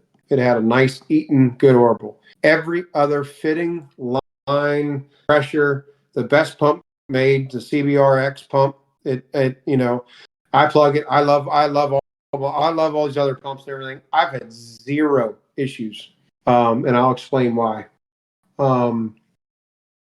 He replaced everything. So we revamped the car, double-ended ram on the front and back, which I had to do some work on the axle. So that that was one of my big upgrades. And then the third year, one of the big things, and it's if you've ever been around competition, a 3-link competition car has a tendency to just tear itself apart. I would believe that quite a bit, because they're very, very minimalistic up front. Yep. So you're putting an enormous amount of load. It's not like a car 3-link where you got this big, giant, heavy duty frame and triangle built in, a thin triangle. It's 2 long legs with your hypotenuse is only, a foot.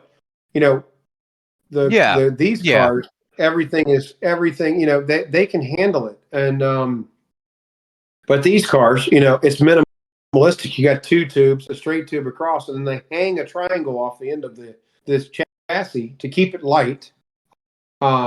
In literally every event for 2.5 years. And I just got tired of it.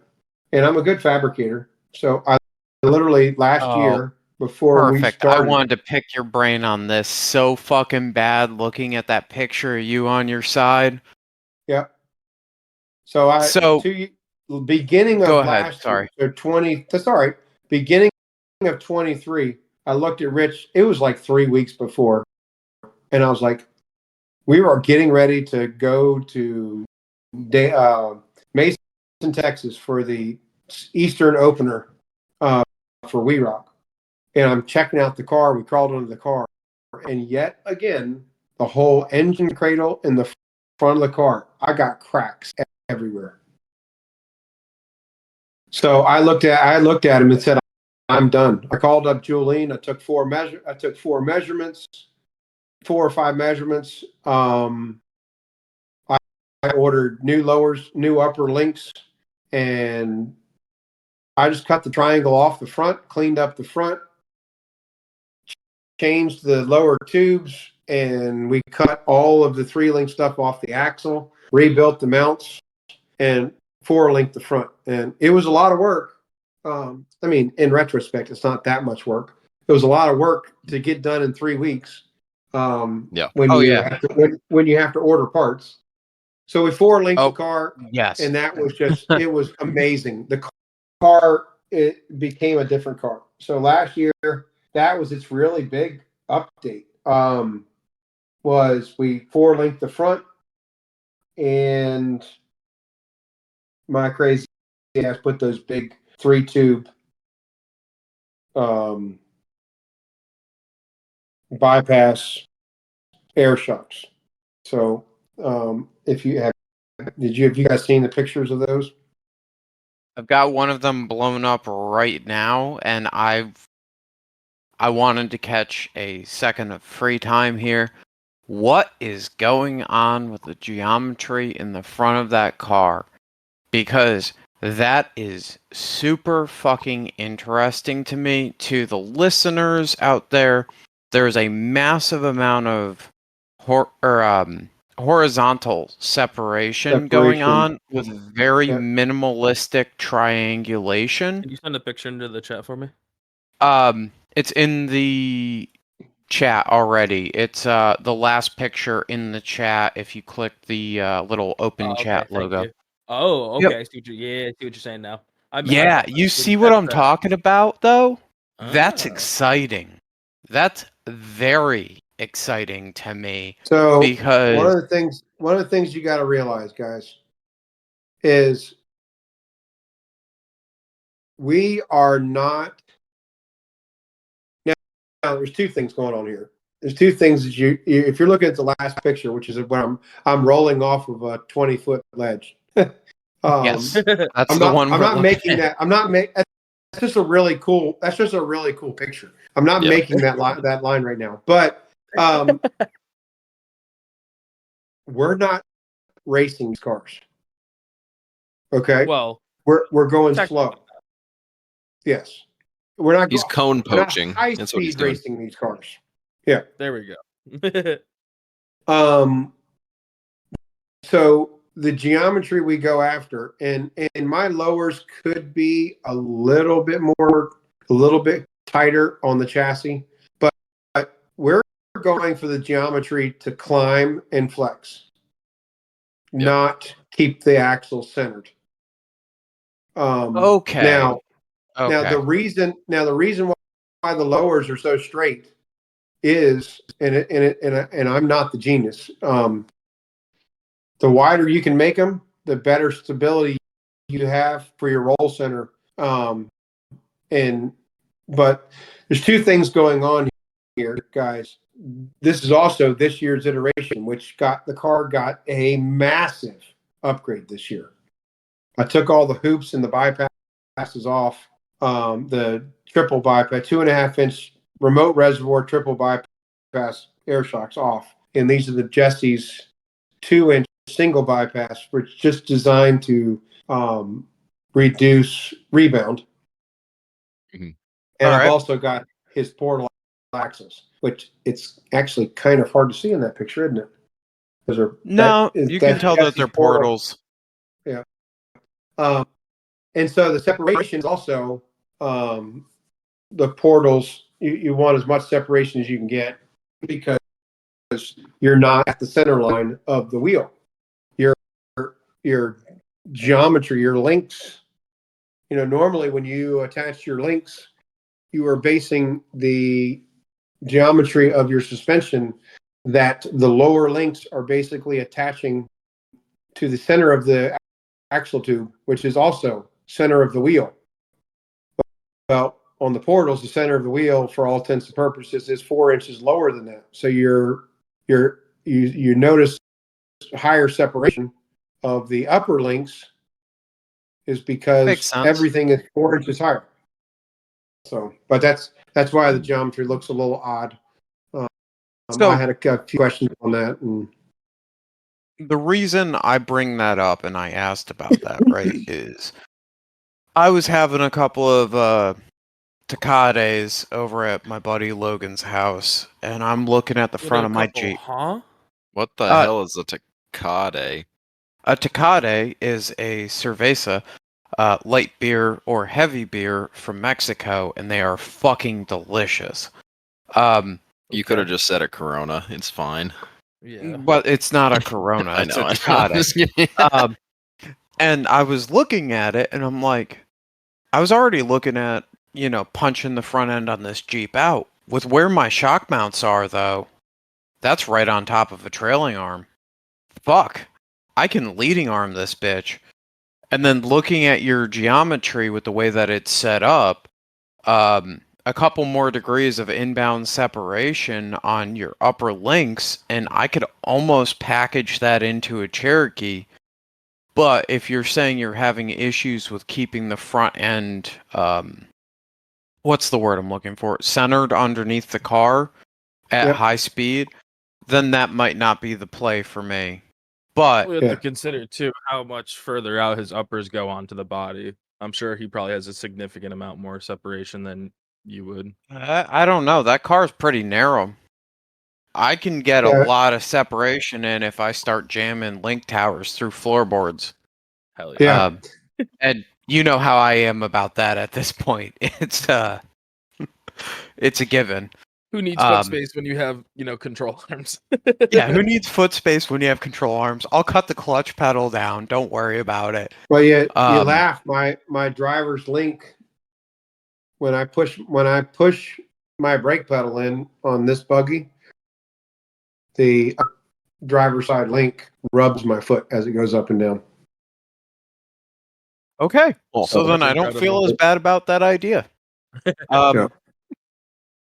Yeah, it was just like one of those moments where I was looking at that and I'm like, holy crap, that like half-baked idea can actually become reality if I want to put a little bit of effort into it. Even if you do angle those, you don't need to put a ton of angle on them to get the desired result. The desired no, you don't. 10 to 15, most right? high speed is 10 degrees. If you can get 10 degrees on both, you're good enough. Which is nothing when you think about it. My lowers are already at, if I remember correctly, they're at 12 or 15. So you could straighten them more if you wanted to, and have the same result if you did a 4-link. You did the uppers. That's nutty. I could almost run straight uppers at that point. No, you'd still want to angle them, but no, you want your uppers. You want your uppers to come in quite a bit.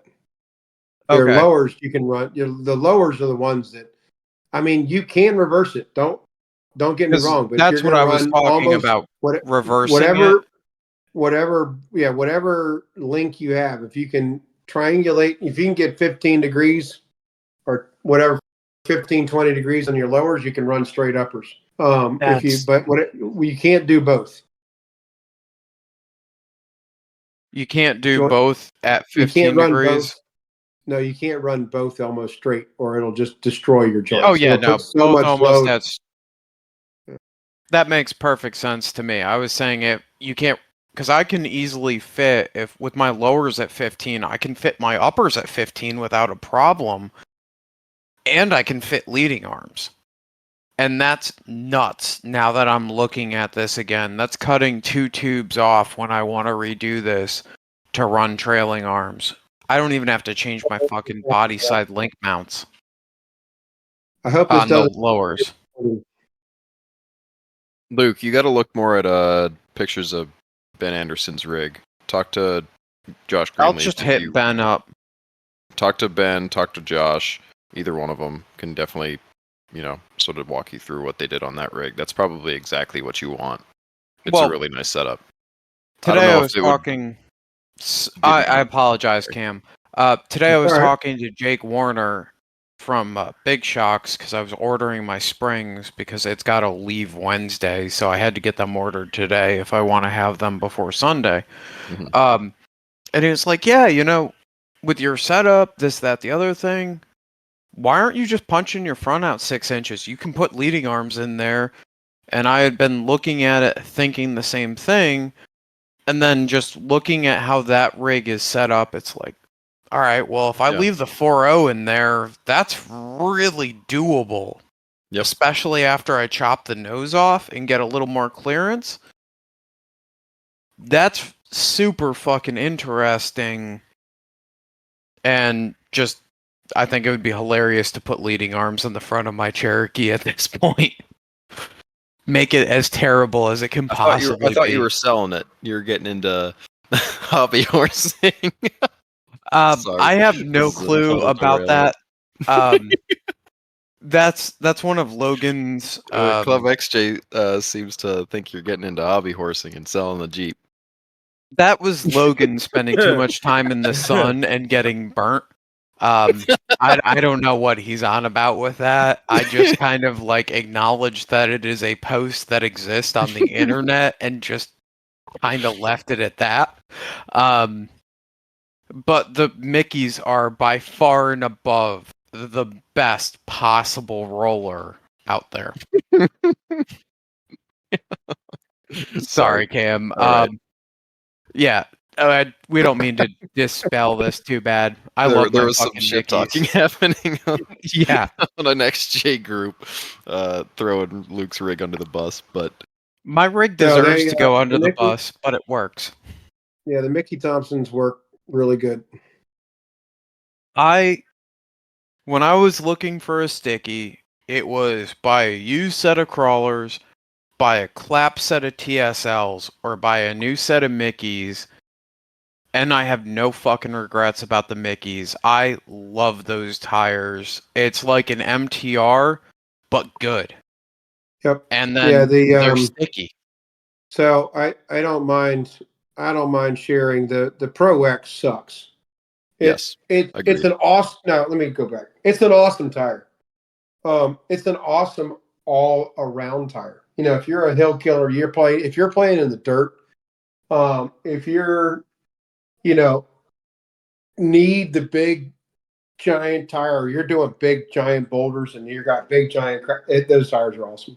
As you've seen, I've had some publicity on Beadlock Marketplace and Beadlocked and a couple of these other people. A bunch of people have been asking me why I cut, because I had a set of 46 Pro X or 46 Pro XS that Mickey sent me for the PRI show last year. Mm-hmm. So my rep called me up and said, "We want you in the booth. Can you get there?" I was like, "Yes." And they said, "All right, we're going to send you a set of 46s." Jesus Christ.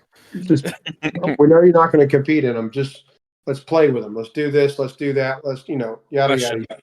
Yep. Did you get to keep them? Oh, yeah. Hell yeah. So now you have a set of 46s laying around. They are for sale. If you know anybody wants a set of 46s, they were virtually unrun. You want to just destroy my Jeep further? We're punching the front end out 6 more inches. We'll punch the back out 2 inches. Well, for $3,000, you can have 5 almost perfect 46 inch killer price too. Are they sticky? Yeah, the X's are stickies. No, they are not stickies. These are the XS's. So my bad. That's all right. So a bunch of people noticed, and they said to me, "Those don't look like XS's." And I told Mickey when they sent me tires, I was cutting them. So for the PRI show, and that's why I kept trying to send you pictures, but I don't know why. Nothing I have will send a picture right now. I took off all the corners, so I made them. Is there a picture of them posted somewhere so listeners who are listening might be able to go and check them out? Oh yeah. Beadlock Marketplace, the Top Gun shootout from November. All the pictures. Go to Crazy Cruiser Motorsports. Just look at the photos. You'll see all the pictures of the car when it went to Texas. It went the same. I took it with the 46s. We ran with the 46s. We competed in it one time at the Texas Top Gun shootout, and I won the drag axle class with those tires. Last year, last November. Mm. So, they sent those tires, but let's get back to Mickey and their tires. So, as everybody's been hearing, the release and when is the Baja Boss going to come out in the 42-inch tire and the 44-inch tire and sticky? And I am here to tell you that it looks like it's going to be maybe early October, but a mid to late October. The 42. I believe it's in the 17 and the 20-inch wheel. The Baja Boss X will be released. The 44 got delayed. It's in the works. It's in the talks. The problem is not whether they're going to do it. It's a timing thing of how many sticky tires you can inject. Most people don't know this, and we'll throw this out for the fanfare to listen to. You can only make sticky tires at a certain time of the year. It has to be a certain temperature. No shit. They need to cure at a certain temperature. So if you ever notice, and you will, and this will, everybody will think about this. Yep. Why do all the sticky tires get released in October, between October and January? It's because it's cold out, and the sticky compound can set up faster. They can't. They don't cure properly in these tire plants in the middle of July when it's 120. Yeah, they probably just melt. They don't. The compound does not cure properly. It won't cure properly. It will not inject properly. They have to be done at a certain temperature.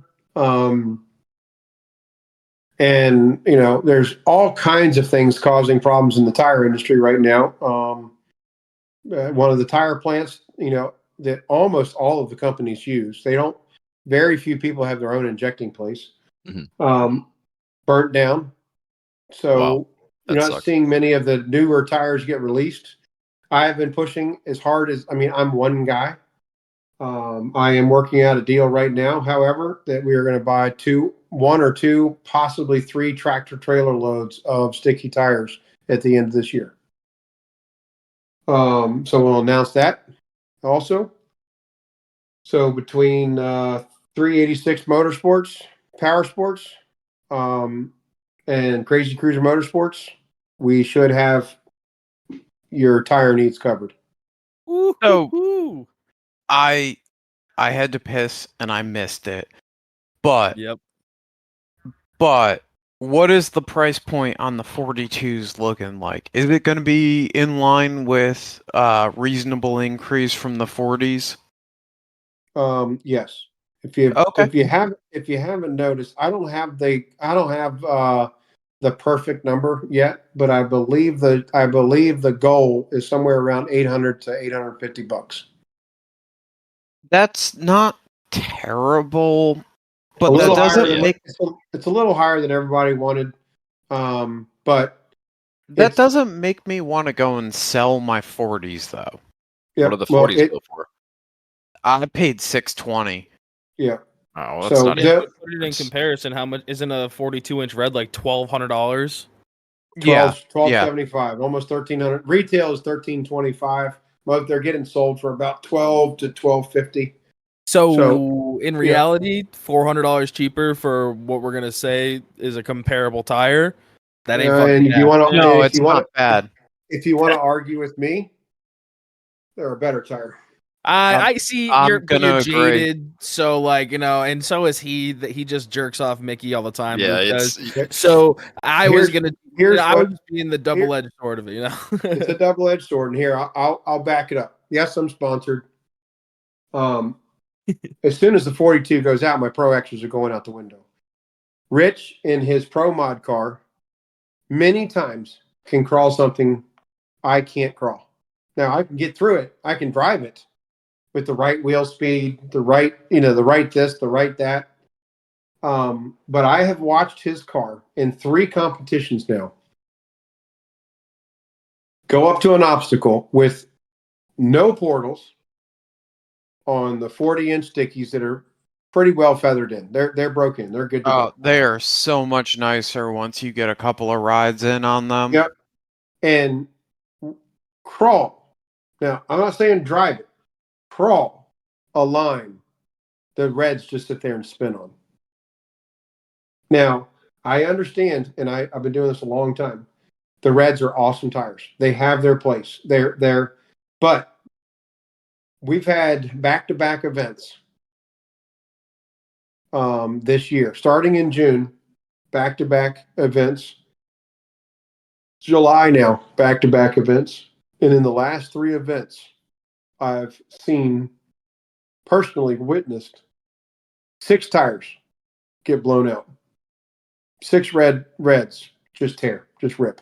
That's not surprising, though, if I'm being honest. For a $1,300 tire, it should not happen. Yeah, and I do agree. And I can tell you, I've been running the Boss X on one of our cars, and for one season, both of our cars, and not even had a flat. This one goes so for the 5%, and I give it, it's 5%. For the 5% of the obstacles that a red might be able to crawl in a dry environment, I'm going to take a $400 cheaper tire that will last. That's a good answer. That's fair. I like that answer. That's a great answer. No, if you're looking at new to new, now.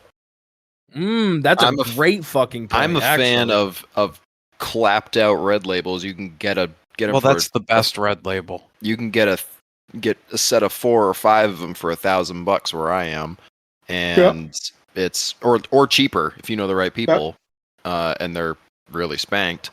And as long as you're on rocks and not in garbage, you're pretty good. If you're in garbage, you gotta pray and spin. So I'm just gonna tell you from an experienced wheeler / pro driver, if you want to say. I think the pro driver is kind of a joke thing. I've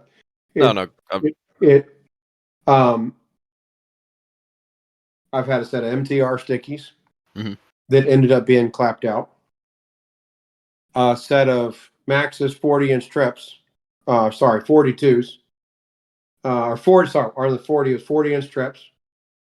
Now, I never clapped those out. I never wore them out, but I had a set of 40-inch trips that got worn pretty good. A set of 42 trips that were completely clapped out.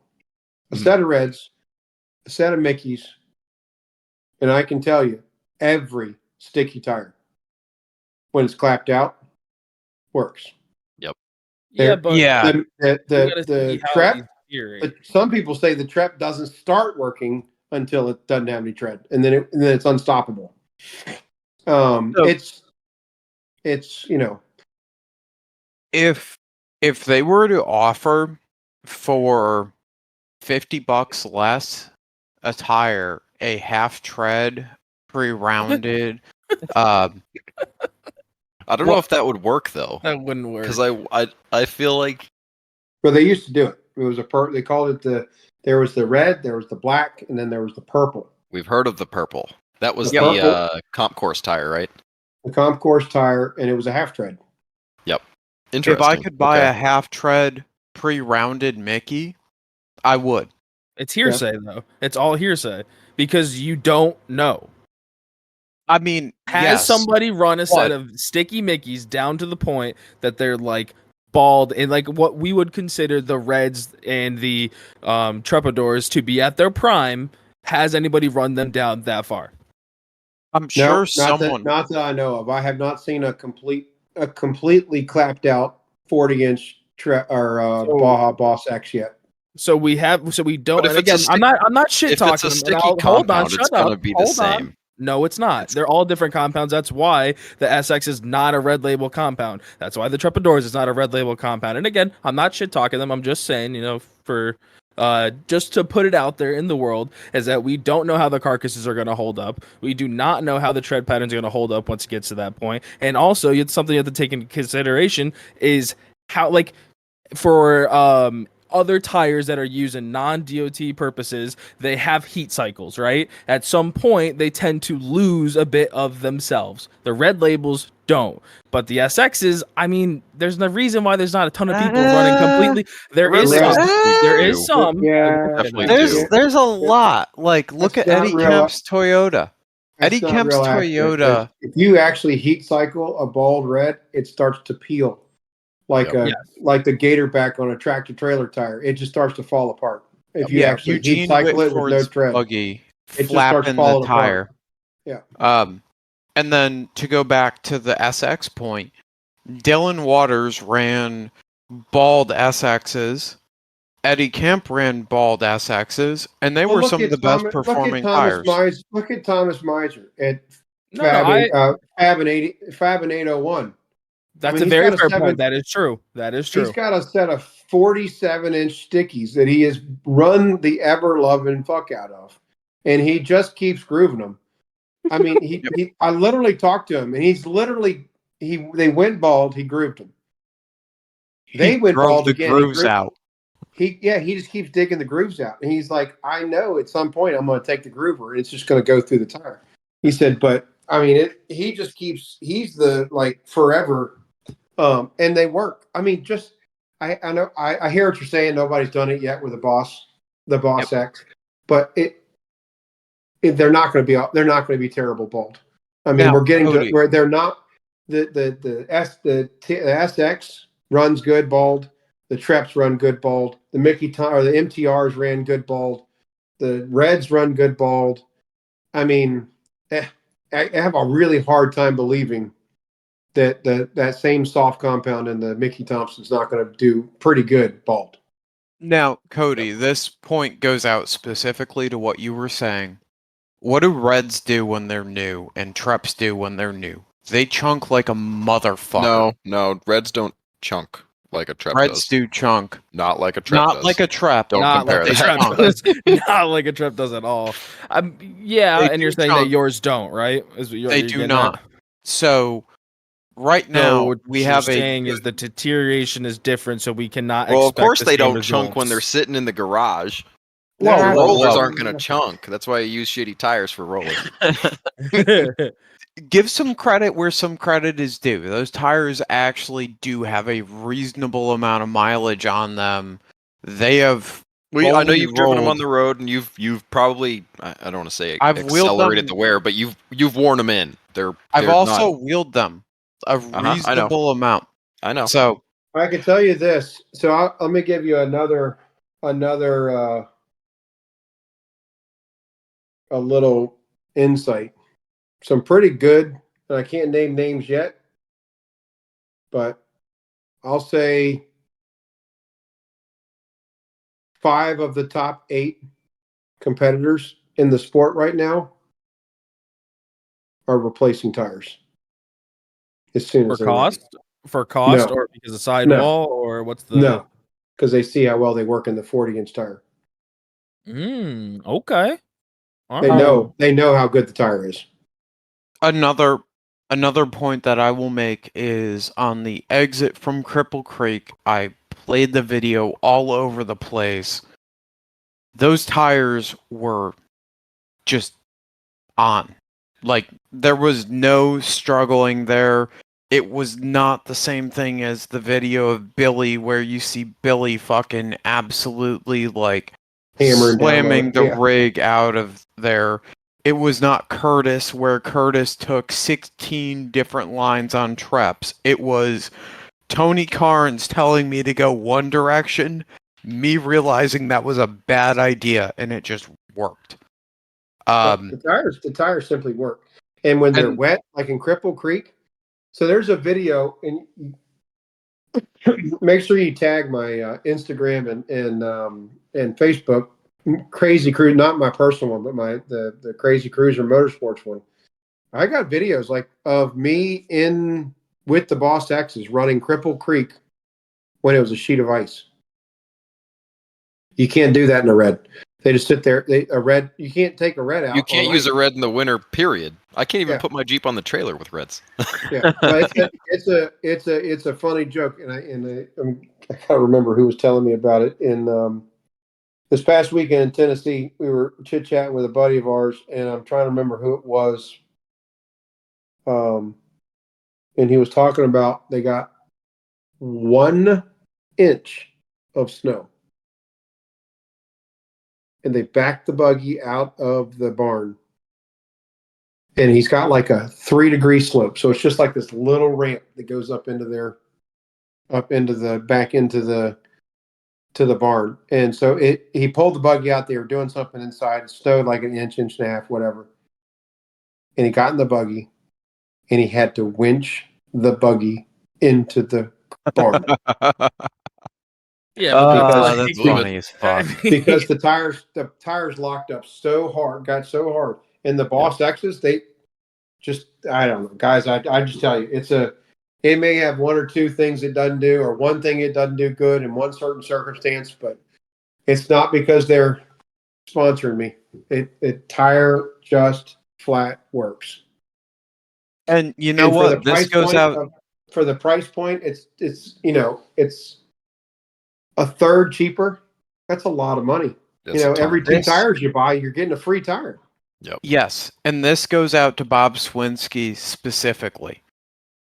For the money, a new set of Mickeys will outperform a new set of crawlers, and I will put my money where my mouth is. Again, but that's yeah. I mean, again, it's like it depends the disposition though. Like if you're trying to hit a target at 500 meters, don't bring a knife. You know what I mean? But if you're trying to cut an apple, bring a knife. I It's one of want those circumstances. I want a general purpose tire that does the fucking thing and works. Then I don't everybody's going wanna- to argue an SX. Everybody and their cousin's going to argue an SX at that point. Granted, I think aren't SXs like 1,500 for a SXs 43? Like They're aren't they something- 950. Oh, that's not terrible. but- Okay, I thought they were way more aggressive than that. The problem with an SX is when I was buying new tires, like now it's not a problem. The entire nose of my Jeep is gone because I hit a tree being an idiot. But when I bought tires, I could not fit an SX. So what good is an SX? If I can't put it under the rig without cutting the nose off, now this is going back a year. A year is a long period of time, and a lot of things have changed. Now I can fit a 43, but I'm still going to stick with the Mickeys.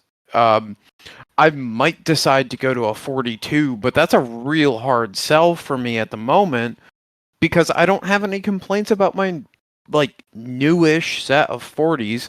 They're not brand new anymore. They've got the edges rolled off. They've wheeled West Virginia. They've hit AOP. They've hit WeRock. They've hit, well, I guess that's kind of it. But, a couple of AOP trips, West Virginia trip, and a Good Evening Ranch trip. And I have not once felt like I made the wrong choice. Now, that might not be New England, but I don't live in New England anymore, and that's perfectly acceptable. I wouldn't put a what are they? The Pro X would not go on my Jeep. I don't have the horsepower to spin them. I don't like the type You don't of want one wheeling anyways. they're It for. doesn't. Now, in my opinion, you don't have the horsepower to spin it. But the issue with the Pro X, for what I've seen, is you put that thing on a rock, and it's sticky Pro SX, or yeah, that's what it is, right? Yeah. No Pro No- X. Pro X. Isn't the which The one's bosses the sticky? are what I have. I and know, that's but the axe. the The X is aggressive tread. Is that the boss X. The or something. aggressive tread would be the their naming Pro. always messes me up. I Yeah. The Pro is the one that looks like a IROC and Yeah. a Those I've watched them on rock in New England and rock in Tennessee and West Virginia places. too. Yeah, and the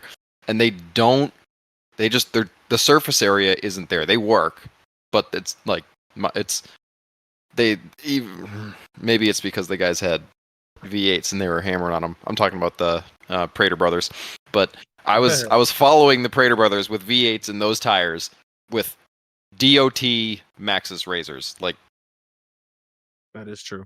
it wasn't like dry. It wasn't wet, but it wasn't dry either. So it just But those didn't impress me because I was like watching them struggle to go up. They'd blast through the mud shit, no problem. But they try to go up like a little rock ledge and they'd have to hammer on it and it would go up. But then I'd just be like, oh, we're going to see how this goes. And then I would just crawl. I'd idle up it and be like, oh, Yeah. So the surface area Now- is the issue there. A much more fair comparison, though, would be comparing the Treps on Curtis's rig, the Baja bosses on my rig, and your crawlers. that's a much more even comparison field because like we don't play in that tax bracket. We don't have hill killers. Well, I don't know if Curtis can properly represent the Treps. I'll be honest. Okay, Tim Gibson. We'll substitute out. Valid. We'll substitute Curtis for Tim Gibson. Tim Gibson has the driving ability and the horse ponies, and he makes the Treps actually work. Although I suppose if we're doing this, we can. It's all, guys. It also comes down to getting used to I've got an open wheeled rig. I can make these tires go anywhere I want. I don't have to spin them. I know what air pressure to run them at AOP. I know what air pressure to run them in Texas. I know what air pressure to run them in Tennessee. At Dayton, I know what air pressure at Kizzers. I know what air pressure to run them at. I can make these tires work. But my front tires weigh as much as your entire front axle and tires combined. I wouldn't fucking doubt it. My tire weighs 475 pounds. Oh my fucking god! Holy shit! I would have honestly, God, I never knew how much. Yeah, it takes. I mean, it's big. It's like carrying around a 55-gallon drum of water. I mean, it's a big tire. It makes sense. It's full all the way to the top of the rim. Wow. So, it all depends on what you're doing with it. Like people look at me, and a lot of people have bought that tire because I make it work. And I do tell people when they say, "Hey, it looks good. It did this in your car," and I always joke with them. And I say, "Are you going to put 40 gallons of water in each tire?" Fuck no, you're not. And I said, if you're not, then you need to look elsewhere. You need to look at. There's a lot of things that I do that make that tire work. Fair. I think there's one place and only one place that I would be willing to put water in my front tires, and that would be F&F. And that's just me. You just blow up Euro 460, bud. That's. I'm just gonna. I'll give you a little bit of a lesson. You want to do that because of the wheel speed and keep trying to keep the car stable, right? Yeah. That's the worst part. That's the worst spot you want to put water. That's how water breaks tires, breaks axles. I would actually suggest that if you got a rig that's mostly trail rig that you don't drive around the street, fucking put water in your tires. It does not hurt the axle. It only hurts the axle when you start getting stupid and spinning the tires into cracks because it's rotating. It's rotating back. But if you're a crawler, oh no, I'm out. Okay, if you're a crawler, water does not hurt the axles. I'm not gonna say I'm a hybrid, but I am not very intelligent when it comes to driving style. Yeah, don't throw me under the bus. No, you can find a goddamn crack and put your tire into. Hey, Luke, every time. I just sent you a couple of our pictures of the PRI show where we got the 46s cut on them. If you want to post them to the chat. Yeah, I'm on that right now, boss. That thing looks fucking nasty. I'm what happens with wheeling when you let the special ed kid loose. It's just not a good play. I just loaded you up with pictures. Yeah, that's a lot of pictures. It's gonna take in the chat, boy. I'm working on it. Where did he send it? On Facebook? No, he texted me. Yeah, I can't get I think my iPad. I'm using it. My iPad's got its own phone number, and I think because we're live talking, it does not want to. For some odd reason, it's stopping it from going in like deeper into my photos. It won't let me post photos to you guys. Yeah, there's a good chance that those photos are saved onto like your iCloud system, and while you're on another like network, it probably it used to happen with the old. Yeah, I've got like 6 pictures loading to the chat right now. All right, I see. Hell yeah. Oh, there we go. Yeah, look, those are chunky. Whoever said that these didn't chunk like the Reds and the Treps, they wrong. Those are the wrong tire though. That's Those are the not a 46s? boss. That's a pro. Yeah, that's the Pro. So Okay, my that's apologies. My apologies there then. yeah. You're throwing a little That's shade in the wrong the direction Pro. here. Those, and let me tell you, if you're looking at the orange one next to the RV, Yes. all right, those are brand new. That is 1 week at Wolf Caves. They look But good. They I look would like believe rounded that. over really good. But each one of them weighs 450 pounds, and we were doing the dumbest shit you could even think of. So the tires are spinning just a little bit, and that Mhm. pink sandpaper granite out there, it just literally, that's 1 week. That's 1 week of wheeling in Texas. Oh, I would fucking Yep. believe it. The rocks are goddamn sandpaper out So there. the picture before that, next to the trailer where it looks all perfect and clean, that's it. That's at PSC. Hang on. Tires I'm are brand working new. on getting them that picture now. No, I've seen that one. They It's look crazy. the Crazy Crawler trailer. Yep. The dual Yeah, the axle one where it's sitting there closed. with the tires. They're brand new. The Yep. next picture with the next to the RV is taken 1 week later. Wow. Yeah, those things definitely look more shredded than they do brand new. Now you also got to take into consideration if you zoom in on that picture of the clean picture Yep.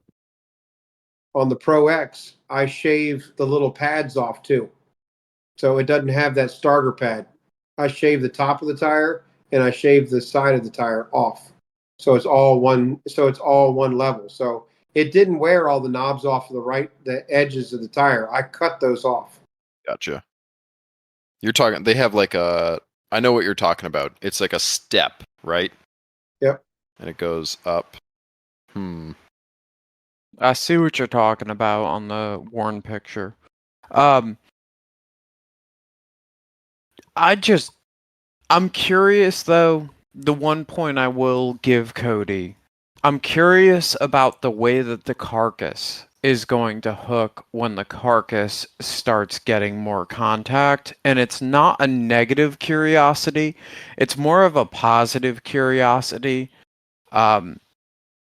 Because I'm already at the point where, like, I'm enthralled with the tires. I don't want to swap them.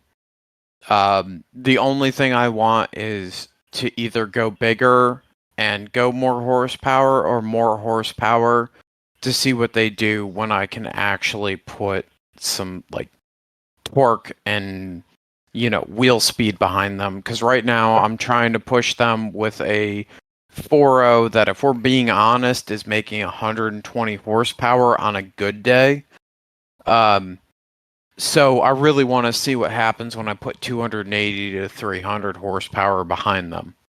But we're a long ways away from that. I got to stay away from the Cervezas and looking at putting leading arms on the car and like chopping the ass end off, like Logan's suggesting, before we even get to that point.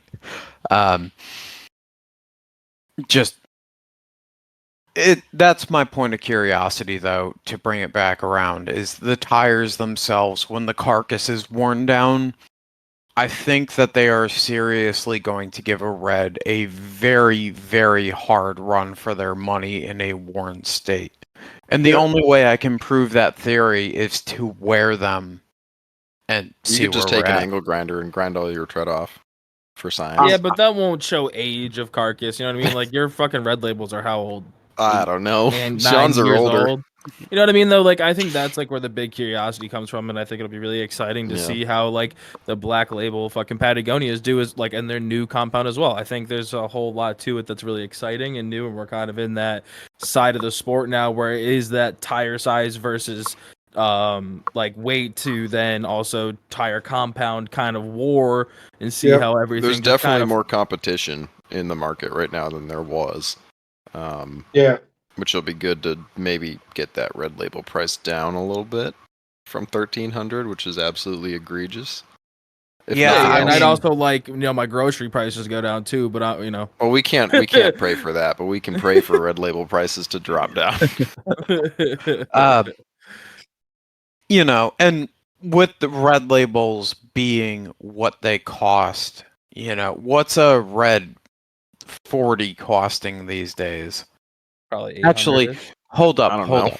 Well, they don't exist, we're so I don't know how you $1,000 do for that. 4, so 250. If we're being brutally honest here, what's a red label 42 cost? Because that's the same height as a Mickey 40. I think we said it was 13. They are. It's a half inch. It's just 1275.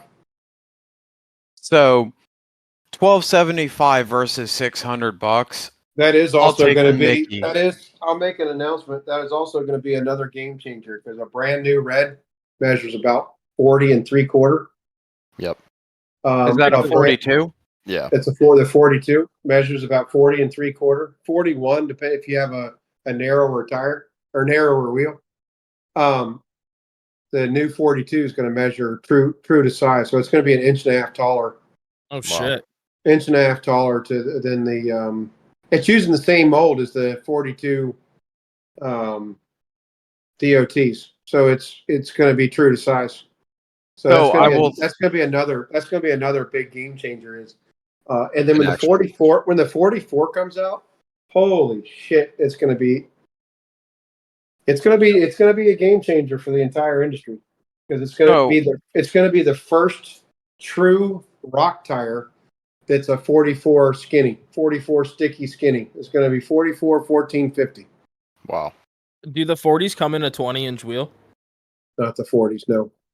Okay, so that would be a game changer too if that were. Why would you want the 40s in a 20-inch wheel? Because then you would have because if you're saying that it's only a half-inch difference between the 40-inch to a 42-inch red, then you would actually be able to save a significant portion of money just by going with the 40-inch tire on a 20-inch, and then it would literally run just like because you're buying a 20-inch rim, which costs more than a 17-inch. If you were going to buy a 42-inch red, which is a 20-inch wheel, anyways, that is what I'm getting at. Nobody puts a 20-inch wheel. If you were to stop talking when I'm talking, you would listen to the words that I'm saying. I'm listening to the words you're saying, and they're not making sense. Wrong.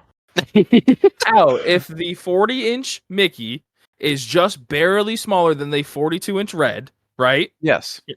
Then, if you were going to literally buy either of the two, right?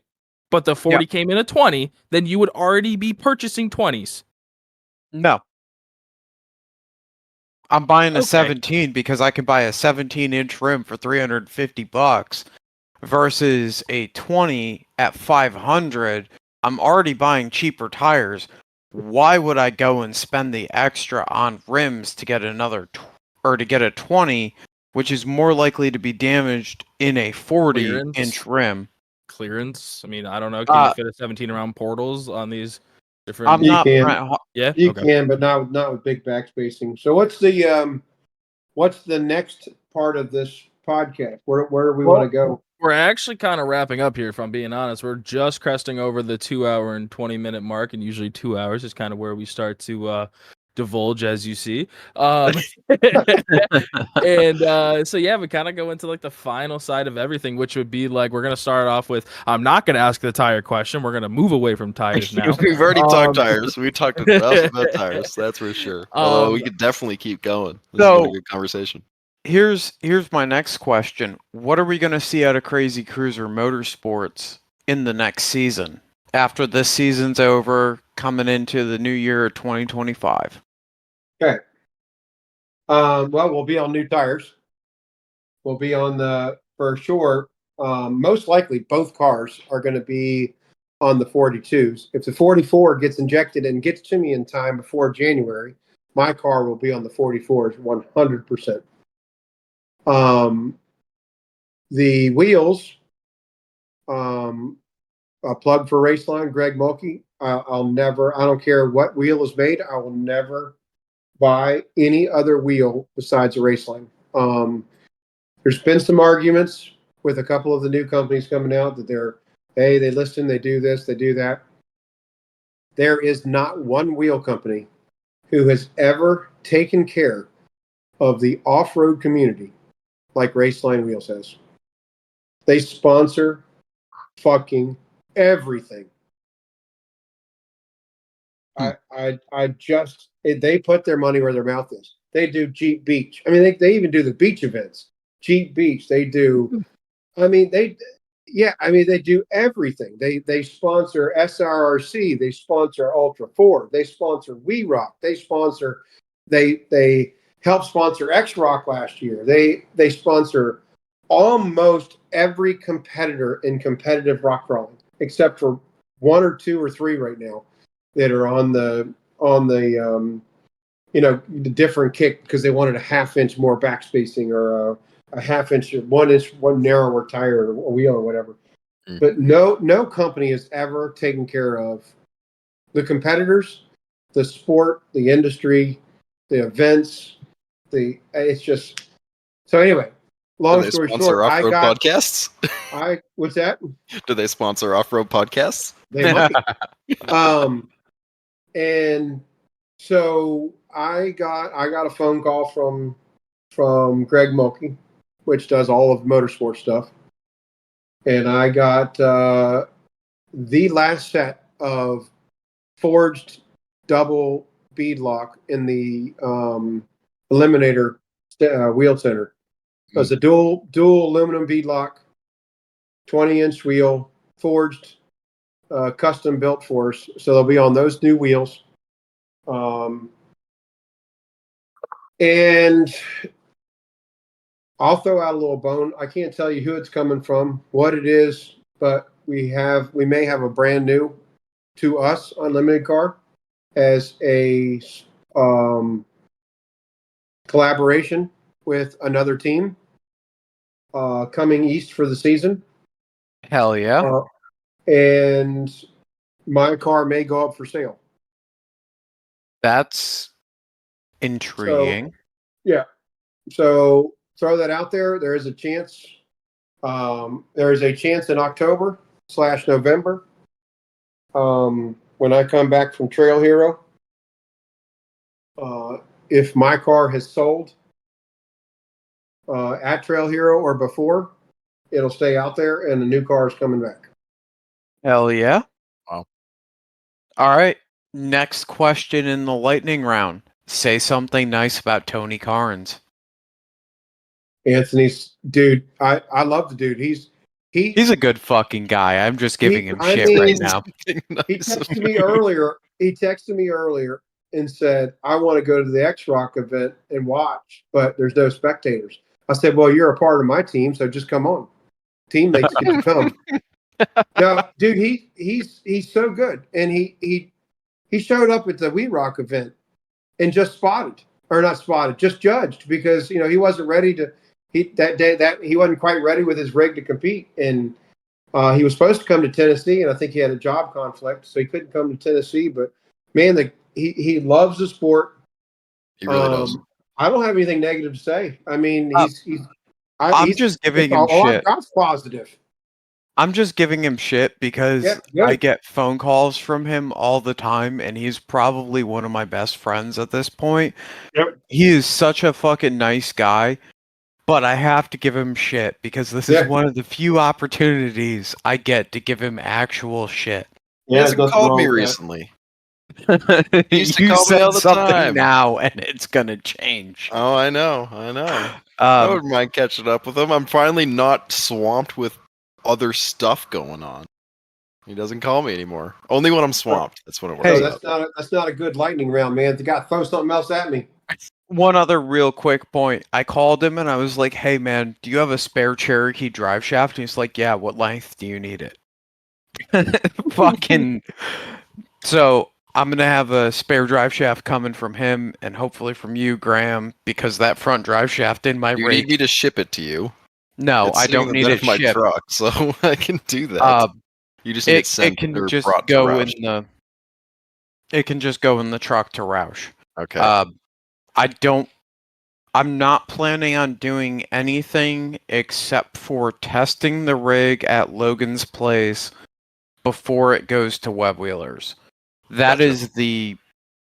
that is it. I want to maybe take it to AOP that one weekend in between, but like I'm almost scared to do that at this point. Well, it means you didn't build it right if you're scared to bring it to your parks. No, I'm not scared to bring it to AOP. It's that I don't want to go like start feeling my oats and, go run, say, Waterfall Trail, which just makes everything fall apart for no fucking reason, and have to spend the rest of that weekend.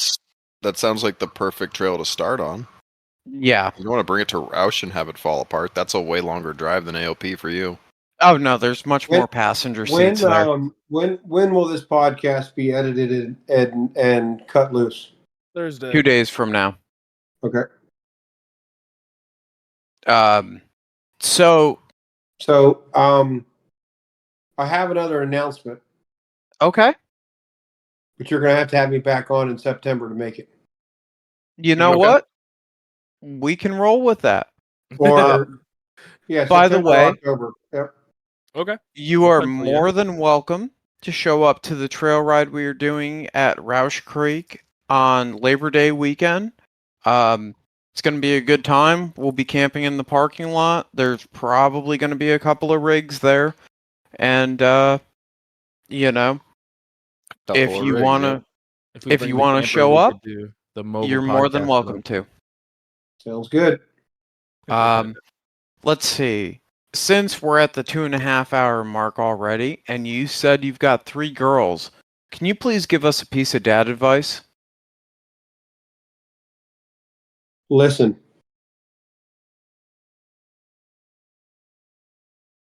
Okay. Listen to your girls, because they will. I've got a very unique relationship with all 3 of my girls.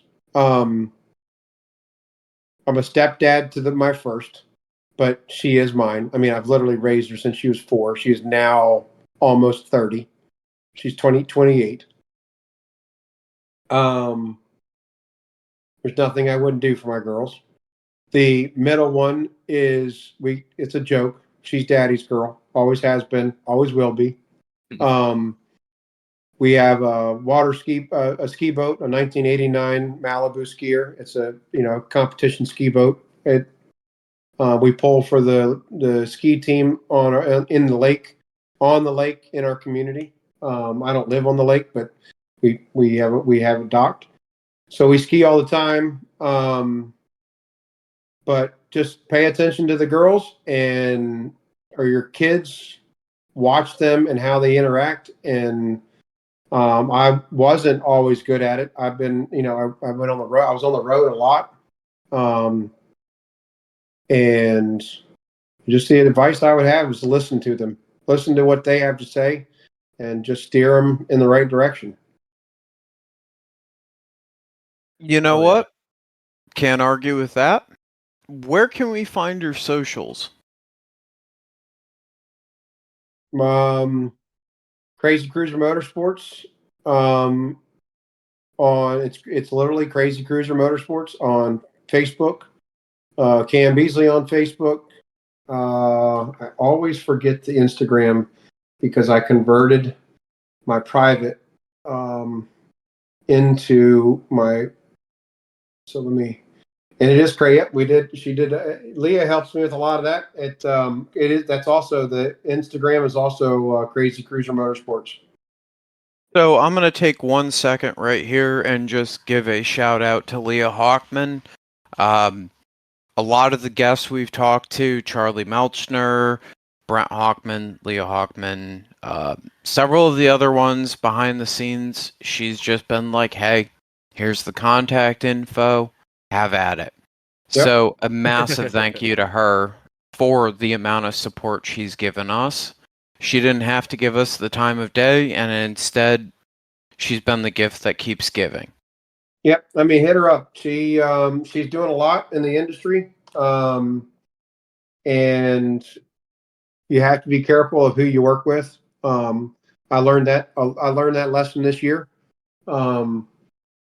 I work with Leah, and she does an amazing job for me. And so she has her motorsports. She has her motorsports page. I'm on that page also, even though mine is a dedicated website. I do most of my own order and design and build most of my own inventory and T-shirts and hats, and I order the hats and have them embroidered and stuff. But she helps me with all that. She helped me build the website. She helps me do my social media. She's a great gal. Brett's awesome also. Brett is awesome. I feel bad because we kind of ambush podcasted him. Yeah. I thought he knew what he was getting into. It's like, man, you're married to Leah. She's been on the podcast. She suggested you for the podcast. When Luke Pearson randomly appears out of the ether in your inbox, you know what's up. It's not gonna be Luke Pearson just trying to shoot the shit and talk buggy stuff. No, it's gonna be a public invitation to talk buggy shit. Yep.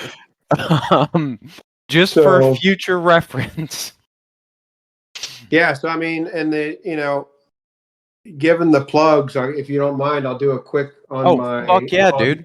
On my sponsors, because it's not just a little bit important. They literally make it so we can do this, because I am not a wealthy man. A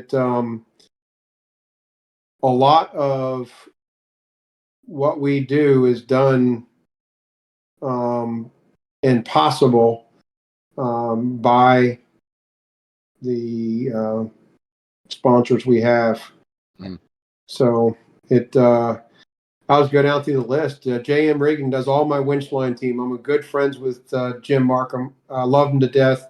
The bend over backwards. He's got the best product. PSC steering, hands down, the best steering on the market. They support the industry. So you've heard me say this 2 or 3 times, and every one of these is that way. Every single one of my sponsors is a big supporter of the industry. Yep. And that means, actually, that means a ton to me. But PSC steering, they don't just say, hey, I make the best this. I don't make the best pump. I don't make the best ram. I don't just make the best pressure relief valve. I don't make the best cap. I don't make the best reservoir. They don't go saying but they stand behind their product. They race. They get out there. They send a truck out to almost every event and have product. And if you break it, they will replace it right there. It's amazing what they do. Behemoth Drive Train, we've talked about them a lot. Jim and Dylan, awesome products. New products coming out, as we talked about. Yep. Sierra Gear and Axle, the unsung hero. West Coast differential. Hands down, the best gears made. They physically run in every set of gears they sell. On the side of every gear, they tell you the pinion depth and the backlash to set it up, because they've mocked them up and they know that that's the right pattern. You know what? That's worth a lot. Yeah. I've been running them since I used to run a Land Cruiser shop. We never even got into that. We need to do a whole nother podcast. Well, sounds like we're going to do one. We're already scheduled for September. Yeah, we'll hit a whole nother avenue of the life of how Crazy Cruiser Motorsports started, because we missed about 10 years of it. Goddamn. But I've been running Sierra Gear since, I'll give it to you, since 2008. And I've broken one gear set, and that's because it was on a leaf spring vehicle without a track bar, and I dumped the 300 horsepower ponies to it in a parking lot. You'll get that on them bigger jobs. Yeah, Mickey Thompson.